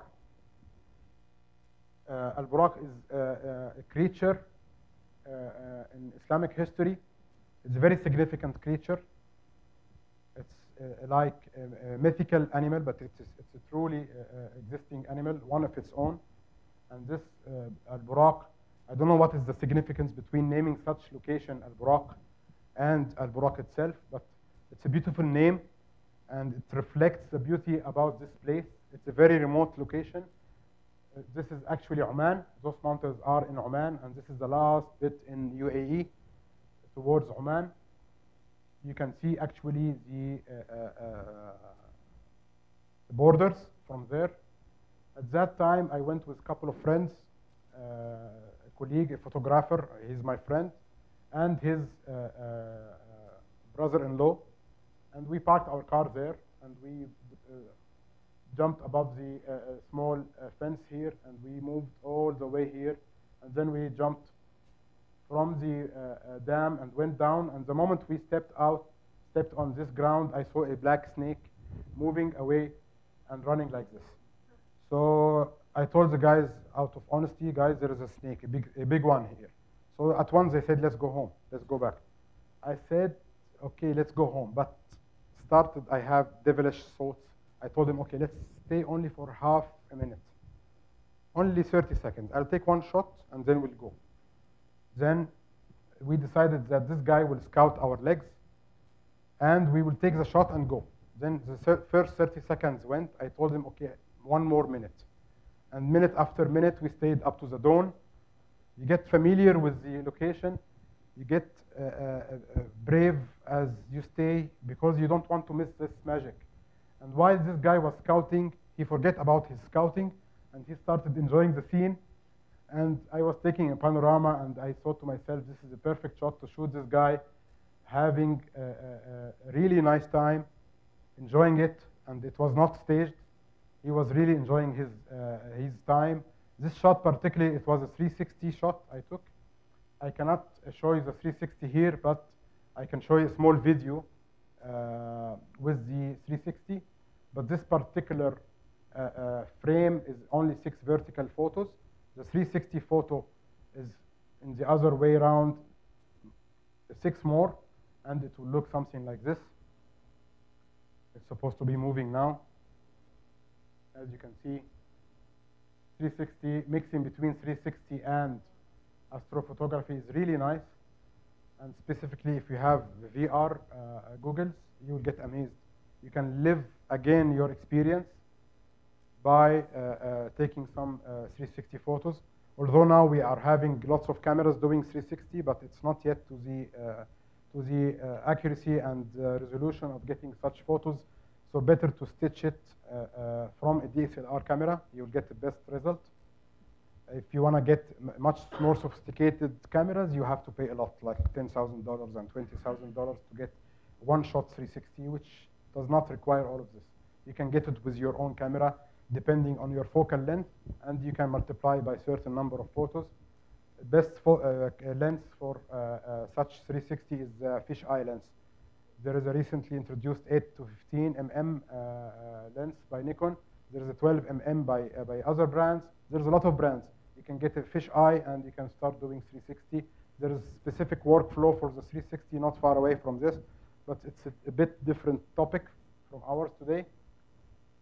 And this is 12 photos for all around, and there are additional 2 photos, one for the sky and one for the ground. So total of 14 photos. Yeah, one for the, you can just flip your camera above and flip it down for the ground. So with the 12 mm, you need exactly 12 photos plus N and Z. So 14 number of photos. If you have a different focal length, you need more photos. 14, 24 mm, you need like 20 photos, I think. There is a website which can, a calculator can calculate for you exactly how many photos you have to take, but you can get it by sense. You just have to overlap. It's a big topic. We can have a separate discussion for this. Now, let's jump to Egypt. We talked about UAE. We'll go back to UAE again, but let's now jump to Egypt, and specifically to Valley of the Whales, Wadi al-Hitan. It's a magnificent place near Al-Fayoum, city and government of Fayoum in Egypt. It's far away from Cairo. This location, like 50 million years ago, it was an ocean. So practically, when you reach that place, you are stepping and walking on an ocean floor, a historical ocean floor. So you happen to see lots of traces of marine life, and there is one specific whale there, fossils for whale. This fellow here, as you can see, it's having hands, not fins. As we know that the whale is a mammal, it's not a fish. And it evolved and got evolved and prepared for the sea life. So in between, there is a missing link between having this as an animal and having it as a marine mammal, and that was the missing link. And it was discovered here by chance in Egypt, and this place now is part of UNESCO protected area. It's a very beautiful place, and it happened to be very, very dark place. It's somewhere here. It's one of the darkest spots on Earth, and I was really lucky to plan and get successful visits and stories from this location. As you can see, this is the lake here, and it's on the edges of the darkest location in the meter of light pollution.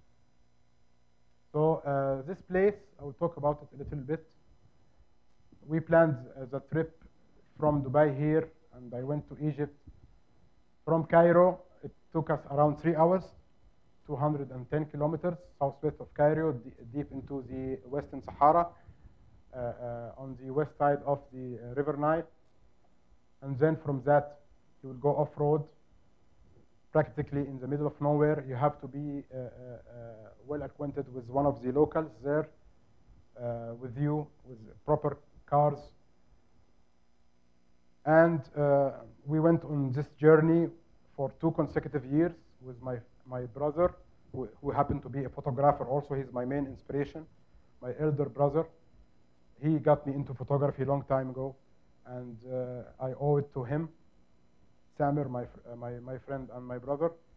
We went to this journey together, along with other family members and friends, and we reached that place somewhere after the sunset. I went there in 2015 and 2016. The first year I went for 1 night, and the second year I said to myself, I have to get more out of this place, so I stayed 3 nights there. Such place is, you can never get bored of it. This is some of the photos taken in both years. The landscape there is magnificent. You have those mountains and formations of rocks, and there are beautiful architectural buildings there, part of a museum, an open-air museum. And the beauty about this architectural features or buildings, they don't scratch your feeling about the environment there. It is built with the own material of the ground. They use the same material of the ground. It is fisherman style houses. It really blends very well with the atmosphere around you, so you don't feel like you are in a different location or in a museum. You feel like you really are in a good position, and you feel like home. And such whale, you can find the skeleton for it somewhere deep into the valley. Some of such photos I didn't release yet. I'm planning to make a story about it, and maybe I'll share it with some scientific magazines. You can find here intact full skeleton of Binoculars whale. I don't know how to pronounce it well. I'm not a scientist. Maybe the doctor can help us in this. But this a huge skeleton. It's a beautiful one. I got a special permission to go deep inside the valley at night to take such photographs. Another skeleton is that one. Like 50 million years ago, it died here and it stayed here. And you have a strange feeling when you are standing in the middle of nowhere and having such creature in front of you.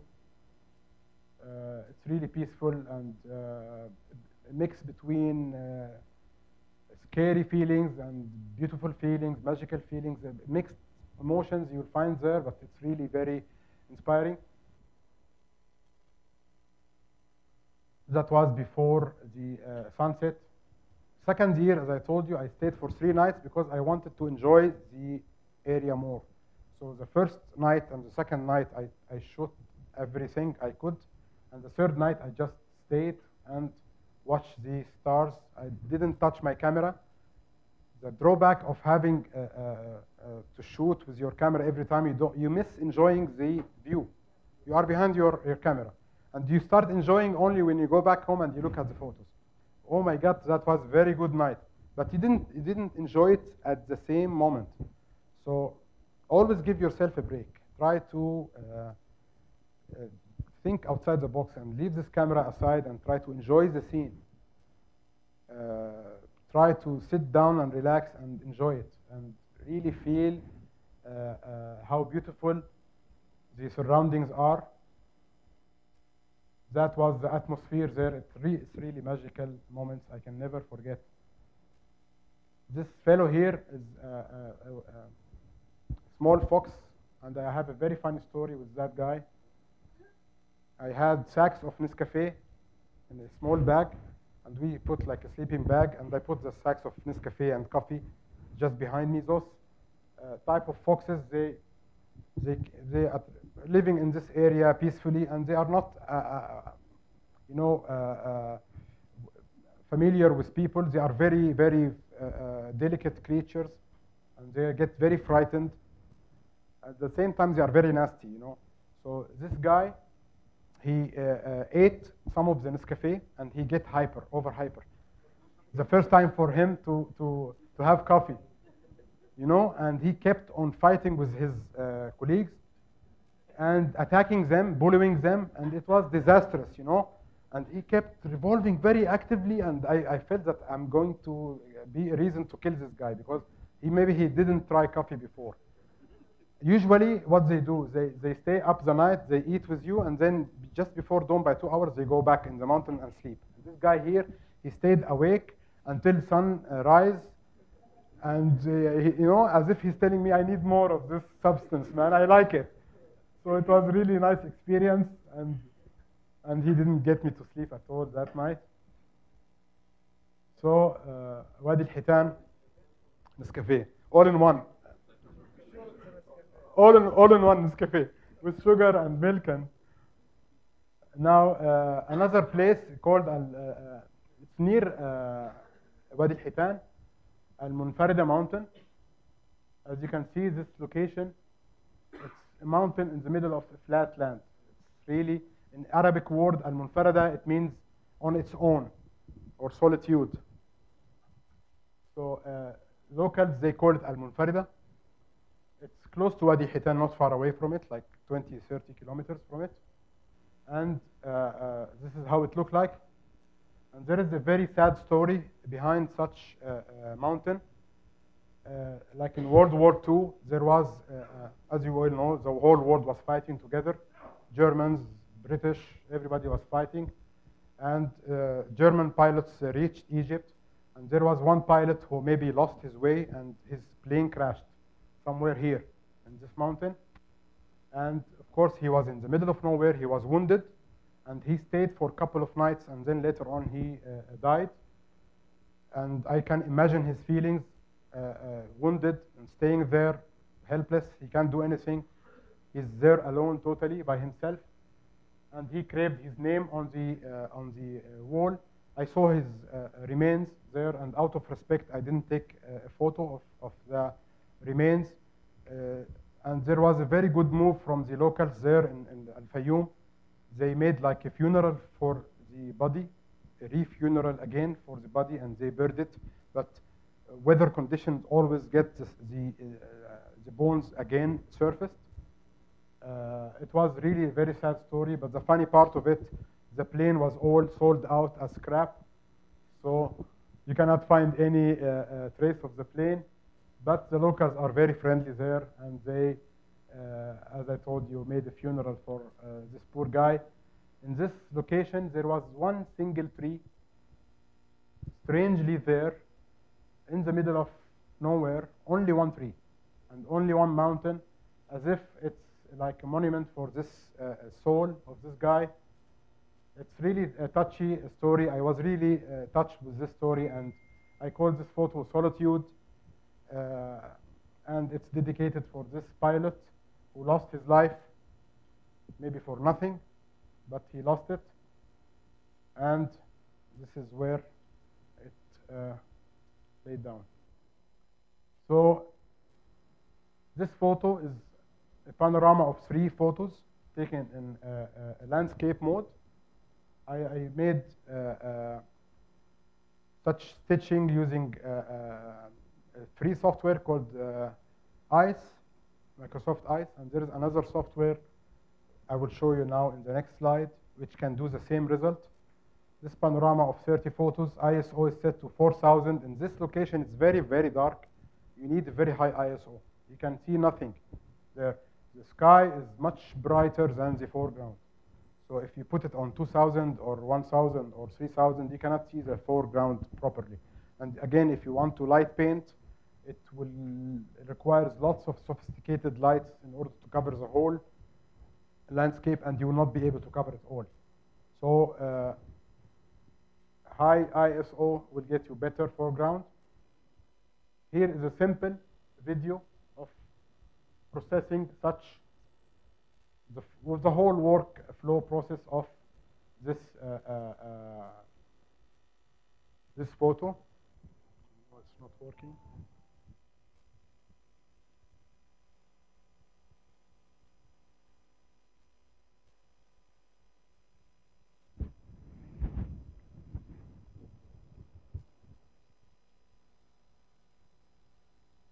think we are having a glitch here.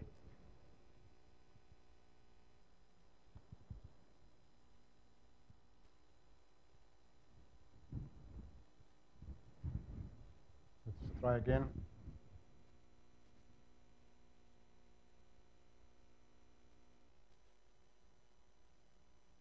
Technology always. Let's hope Bismillah it will work.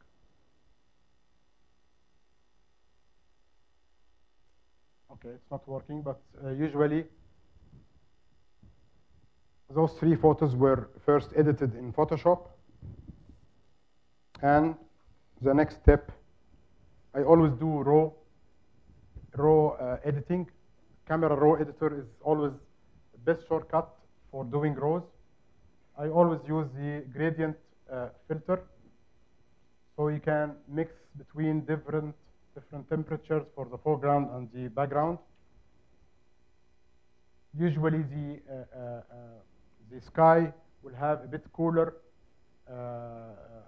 white balance, little bit of exposure and contrast, and the foreground, another filter I imposed on this photo. This is not, regretfully, it's not showing here in this, having a warmer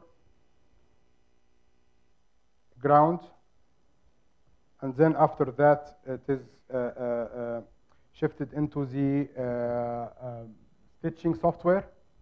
When it got stitched, you will have some errors, and you will go back to Photoshop to fix it, and then you will have in the end the final photo.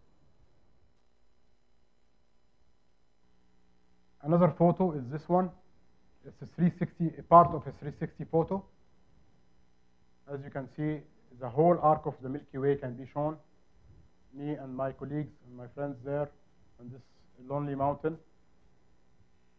As you can see, those are the parts of the photo that contributed into the final one. Panorama of 12 photos, 30 seconds, f2.8, ISO 4000, 12 mm, and the Nikon D800. For both of them. You can change that if you have like a tracker and you want to achieve more maybe in focus subjects. But usually 2.8 is the magical setting for astrophotography. Got my point? Sometimes you do focus stacking, you do some other bits. Now, on my way back from Dubai, from Cairo to Dubai, I was very blessed to be able to shoot the Milky Way from the airplane. It was planned to get this shot, and the other half of the, I call it in Arabic tawfiq, it's a bless from God that you will be able to get it right, because sometimes photography is like earning your salary, or earning your, we call it in Arabic rizq. It's like fishing, let's say like fishing. When you go, a sailor or a fisherman, he goes on a fishing journey. You don't know exactly what kind of rizq he will get from the sea or from, it all depends on factors, but in the end, it's a bless from God. So sometimes photography, it's concerning this aspect of having tawfiq. I don't know if there is an expression in English that can translate tawfiq, because in my opinion, it's not something like this, but it's deeper and deeper expression. You can feel it, and you cannot put it in words, actually. Subhanallah. So it's all happened at that night. My flight was from Cairo to Dubai, and it was from around 8:30 to 4 a.m. Towards the month of July. As I told you, the Milky Way in the middle of the summer is visible in the whole night. So I have to plan my seat very well inside the airplane, and that was the flight. And this was the plane orientation, and I picked up this location. so I can be on the right side of the airplane. I couldn't find a place here. It was fully booked. First I got annoyed of having this wing in the photo, but later on I was really happy to see that it added value to the photo. The first shot I got this scene, and I was really excited when I looked at the camera and I saw this. I really was happy to see it here with all its glory, rising above the clouds, and it's having a very high transparency, so we are having a very good privilege of putting a less exposure. Now, you will ask me, how come you will get such scene with a moving plane? I will tell you that even the Earth is rotating, as we know, and if you expose to 30 seconds, you will not get that movement. So if you have a steady movement, you can manage to get a steady picture. Unless the airplane itself is not changing direction, and I will show you a sample of that, you will not find any trail if you shoot in a very fast, relatively fast exposure, like 8 seconds. Or now, there was a light inside the cabinet. So what I did, I used the cloth they give you for cold, blanket. It was a blue one, so I used 2. I put it all around myself, and I stuck the camera as much as I can to the wall, and I just try to be in a position that to get it steady as much as I can. I pump up the ISO at higher levels so I can have less duration, because I know it will shake. Anyhow, it will shake. So the end result was those test shots. As you can see here, that trail came from a movement of the plane. The pilot was like shifting his wings, so it got this trail. And this was taken in 5 seconds, 1.8 ISO 800.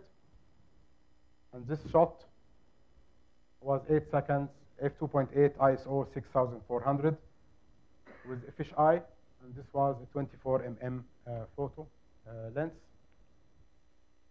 It was really a nice experience, and I was really happy. I couldn't even realize that the 3 hours of the flight passed by like 5 minutes. So it was my best journey. And for my more luck, that there was some areas empty in the plane, so I kept on jumping from seat to another, trying to find different compositions, but I have the swing in front of me. Then later on, the crew, they turned off the light of the cabins, so I let go of the blanket. It was all dark, and the city was there. It was really nice. Some people tried this technique before. I was not the first one to try it. A couple of guys, they tried it before, and it was done. It's not yet very famous, but it's getting now. There is a trend now happening that people, they want to try this. So I was lucky enough to be one of the few people who tried it. And as I told you, again, it's a blessing. Back to UAE. This place, you cannot imagine that it's inside UAE. It's a location in Abu Dhabi, between Abu Dhabi and Al Ain. I'm not trying to advertise for the place, but the place is very beautiful. It's like a camping area, which is a bit more sophisticated arrangement. The good thing about it, there are no phones, no TV, no internet, nothing. Only you have those bungalows.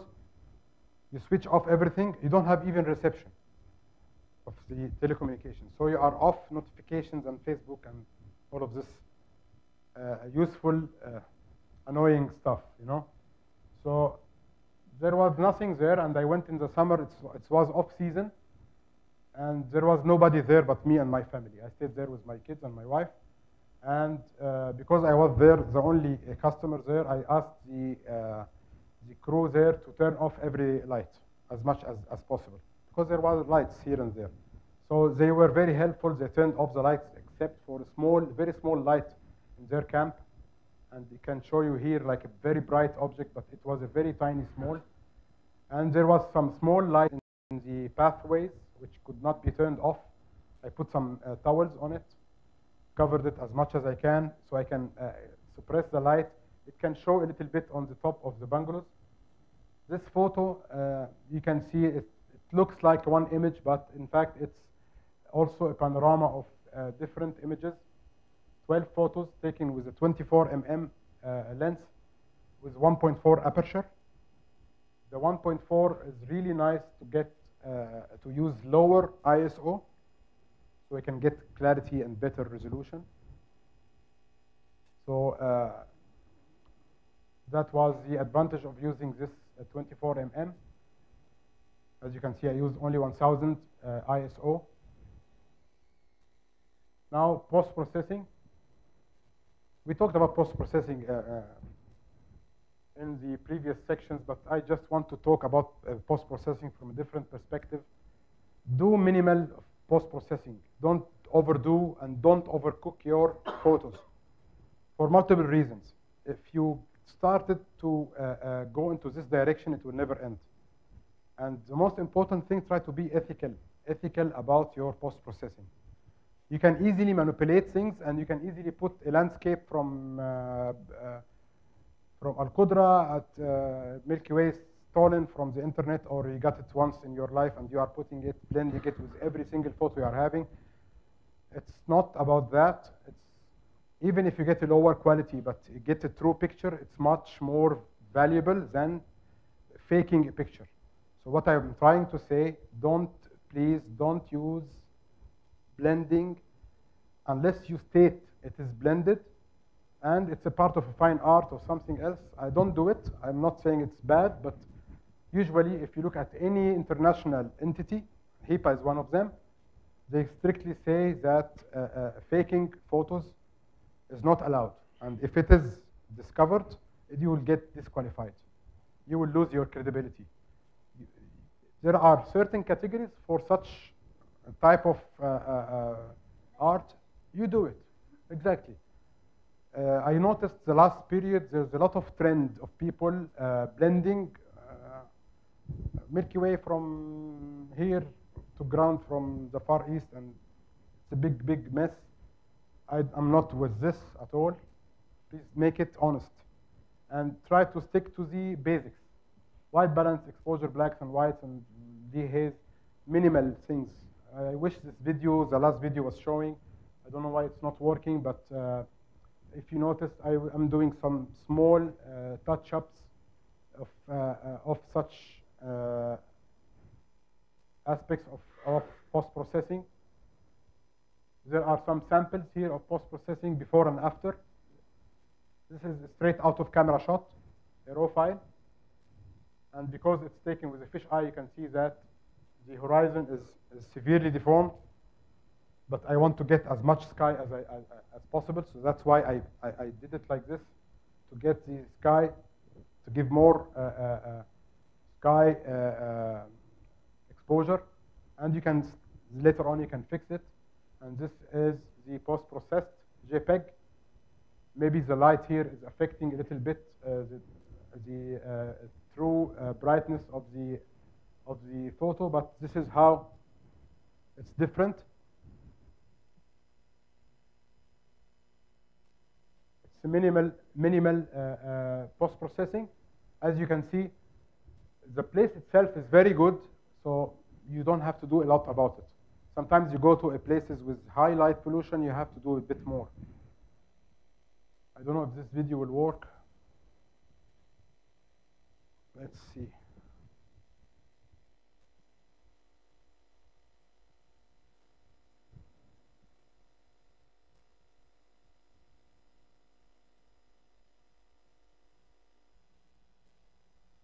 Again, it's not working.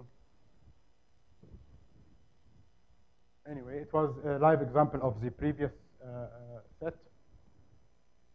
Another example is this raw file. It was taken, this shot was taken in Shauka area, and this is the post-processed JPEG. I always like to do a separate gradient filter for the upper part and the lower part. Minimal post-processing. If you get the settings right, you don't have to do much processing. Sometimes you add a little bit of colors to emphasize some colors in the Milky Way depending on the location you are in. Post-processing again before and after. That's the way how it looks. The foreground is very dark because the area is very, very dark, and you need to lit it up a little bit. Again, I'm going back to Nikon, and it's not because of Nikon, but it's one of the characteristics in Nikon that the dark areas are very nice to re-emphasize and rediscover. So it's one of the best characteristics in Nikon, the dynamic range. Dynamic range is really suits my expectation. Now, we covered the wide field. Going back a little bit for the planets, the first type of astrophotography, you will need different equipment.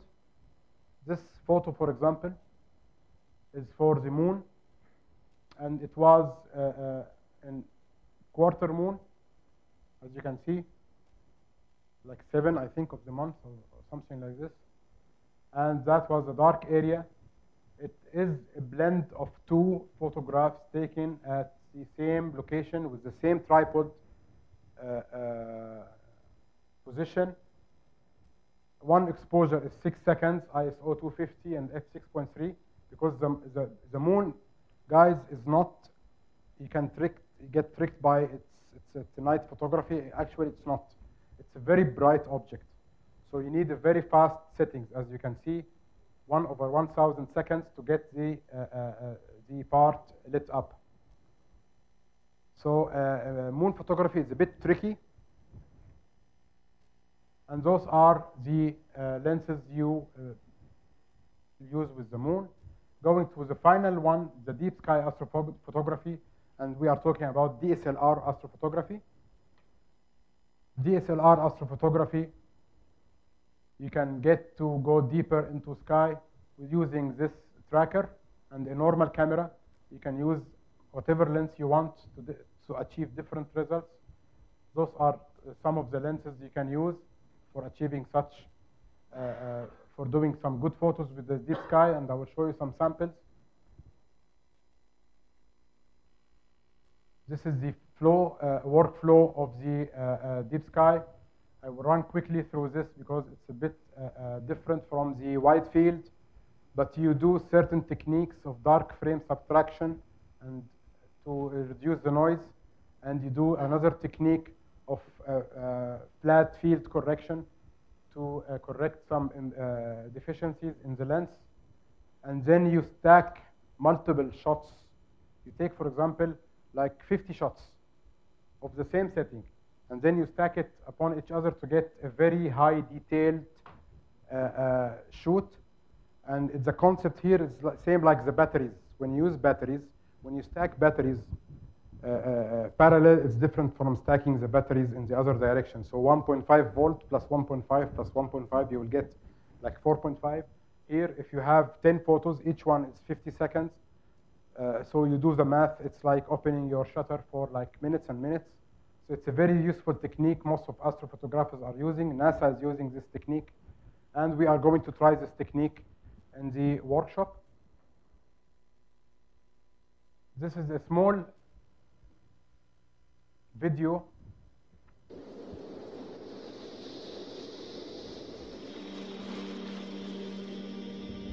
It will also not work, but maybe this is for a reason, because everybody's getting tired already. I will share it soon on my website, and you will get to see my experience in the last 2 months about deep sky astrophotography. And those are captions from this video. This is the Orion Nebula. It's a beautiful piece of creation in the sky, and it's mostly in the winter. You can see it.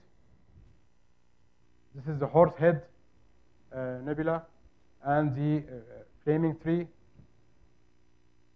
You will get amazed with the fact that you can really expose and see such objects in your screen. Pleiades, the Seven Sisters, Andromeda Galaxy, and this is the core of the Milky Way. All of those are done using stacking techniques. you stack multiple shots. Like this is 15 shots. You do it with such settings, you get more and more details. That shot for the horse head was taken 2 months ago, and there was a meteor passing by, and you can see that it's rotating, splitting the sky. It's really beautiful to see such element. That was a wider view for the horse head and the Orion constellation. This is the full constellation of Orion. And this is what we will try to shoot the next workshop. A bit further, you will get more developed and more full-fledged equipment. It's very sophisticated, as you can see, and it will take you somewhere else. It's a very nice route. You can go through this. It's a bit having more knowledge and more things to learn and to carry, and it will surely add to your life if you want to try it. Now, the last thing I want to say, we have to think outside the box. Try to be creative in your photography. You can mix lots of things and ideas with your astrophotography.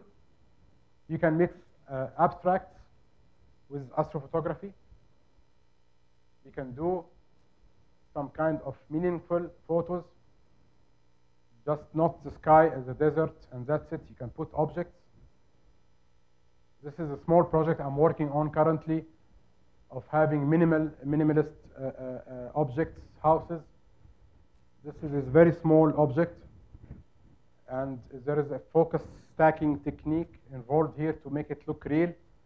You stack the focus, you take like 10 shots, focus on different plates until you achieve such result. That was taken in UAE, in Al-Shawka area.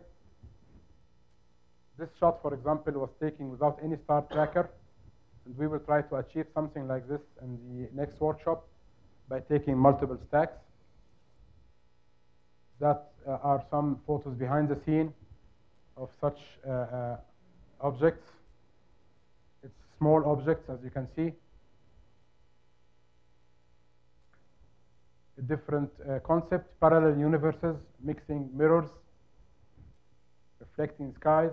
No Photoshop here, it's all mirrors. And this one is, for example, the sunroof of the car. And this is a small mirror from IKEA.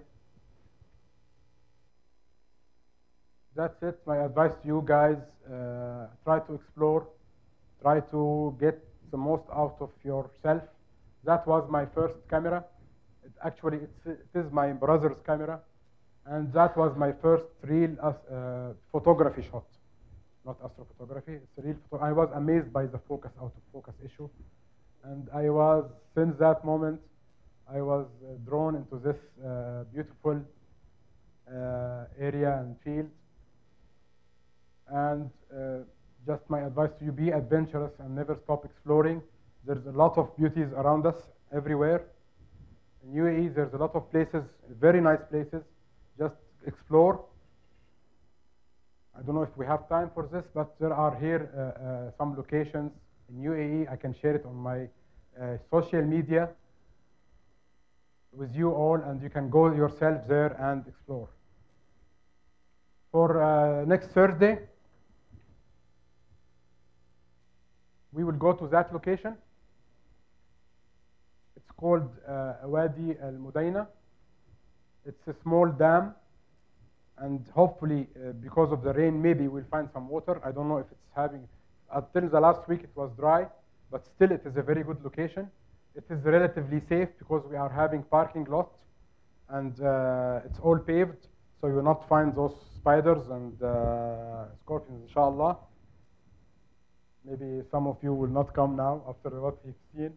But anyway, I'm having a plan for that day, and I hope we can have fun on that day. The moon will be only 9 to 10% illuminated, so we can get a chance of capturing the moon, al-hilal, before start shooting the other celestial objects like Orion and Andromeda and other other issues. I will share, maybe we'll think about a way to share what kind of equipments we need to get for such trip, but 50 mm with a tripod will do good. So we don't need more than this. 50 mm, okay, and even the timer of your camera, and we will learn the stacking method. You get 10 seconds for like 100 shots, and then we will learn at that spot how we will later on can develop and stack it with the free software. Online, you can get it online, and you can get a very good result without the star tracker even. I will get my star tracker with me, and I will share it with whoever who wants to try to achieve better results with it. And I made a quick research about weather. 21 will be having no clouds. As I told you, this might change, but from now we can predict that it's okay. So inshallah it will be fun. And that's it.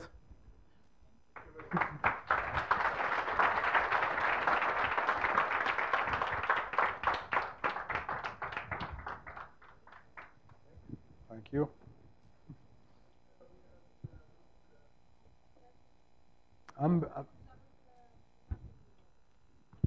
Okay, you may wait a little bit. We will take a group photo.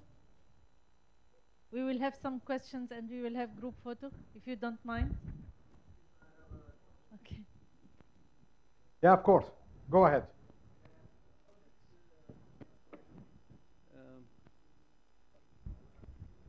Hello. Okay. All this image for panorama, it's just one shot, 30 seconds. Yeah, maybe you try something. Maybe one shot is damaged. You do it again. Yeah. Your panorama, 12, 10 image. Yeah. The sky or stars moving and the X is moving. Is there anything you do to make it to do it at the same time? I think I was asked this question a while, maybe like 1 hour ago. As we said that celestial objects are moving, but in a span of even 1 hour, you will not find a big difference. It's not you know, running away. It's taking hours and hours to move. You know, so it will not be noticed in your shot. You know. Of course, you will feel it. Of course, and when you go at the location, you see the rise, and after 3-4 hours, you will find it in the middle of the sky.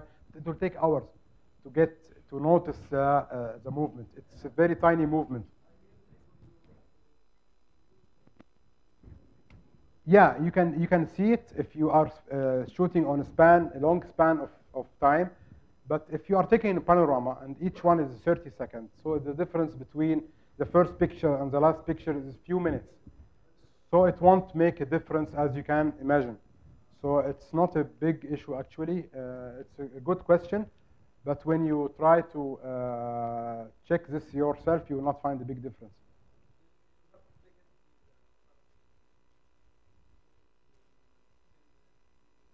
Look, the best thing about it, you have to relax. Okay? And you don't have to rush yourself. Relax, cheer up, and I'm telling you this, and I'm the kind of guy that I don't relax easily. Really, I'm a very get very excited and nervous about my shot. I want to get it right, but in the end, I found it's not doing you any good. Better to relax. Sit back and relax and try to think about it, and you'll get the best results. Do not panic. Just look around you for scorpions. Yeah. Yes?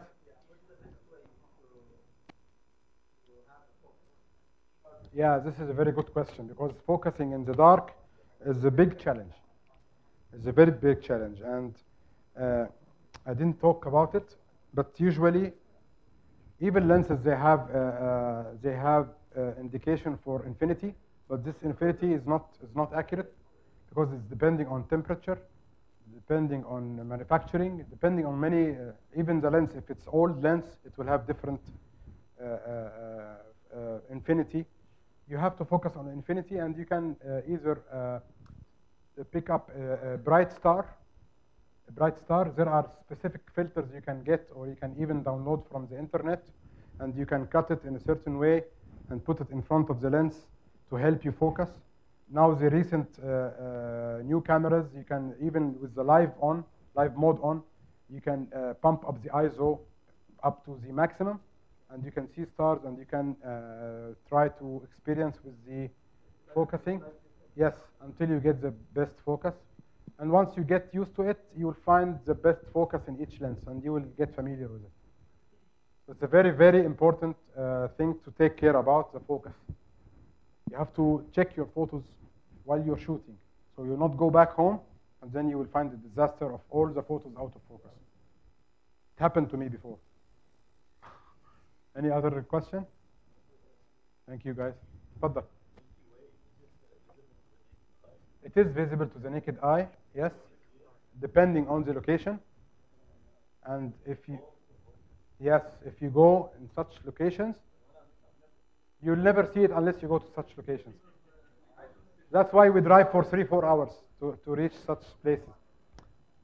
And that's why cities are taking away from us such privilege. But believe me, it's there. Because the Greek...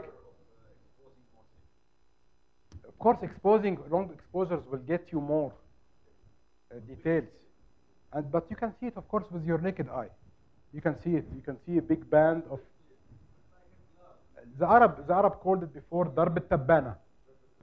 So why they called it Darb al-Tabbana? Because they see it. Greek, they called it the Milky Way.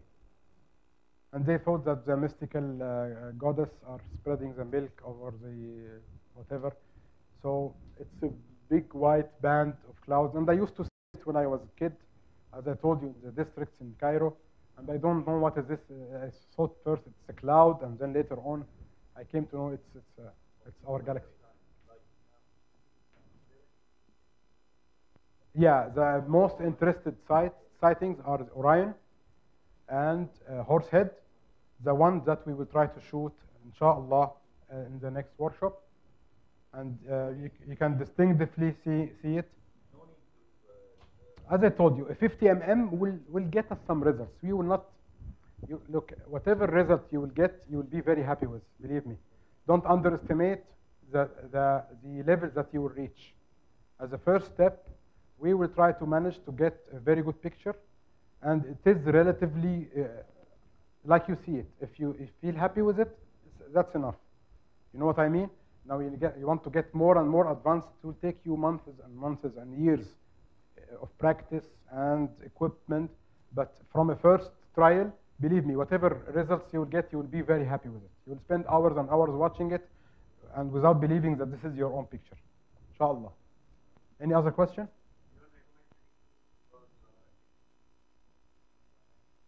Wide angle for wide field, zoom lens for deep sky objects with trackers.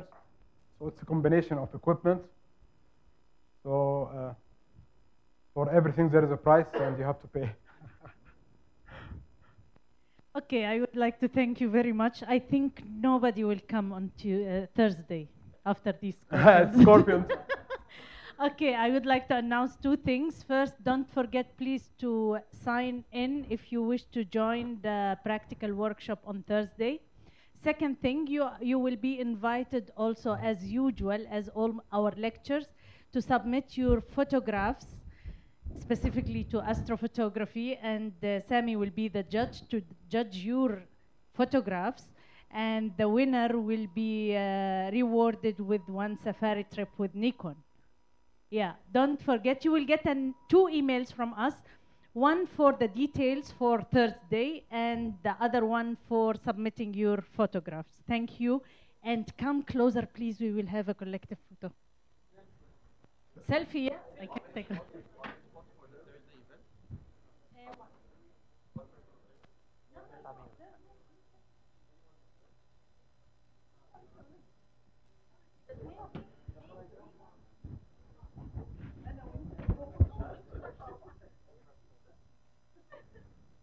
Fisheye, F2A, why everyone is هو ما معهم fisheye. Let's switch off this. You guys have to move slowly like this, because it's only like have a tiny space.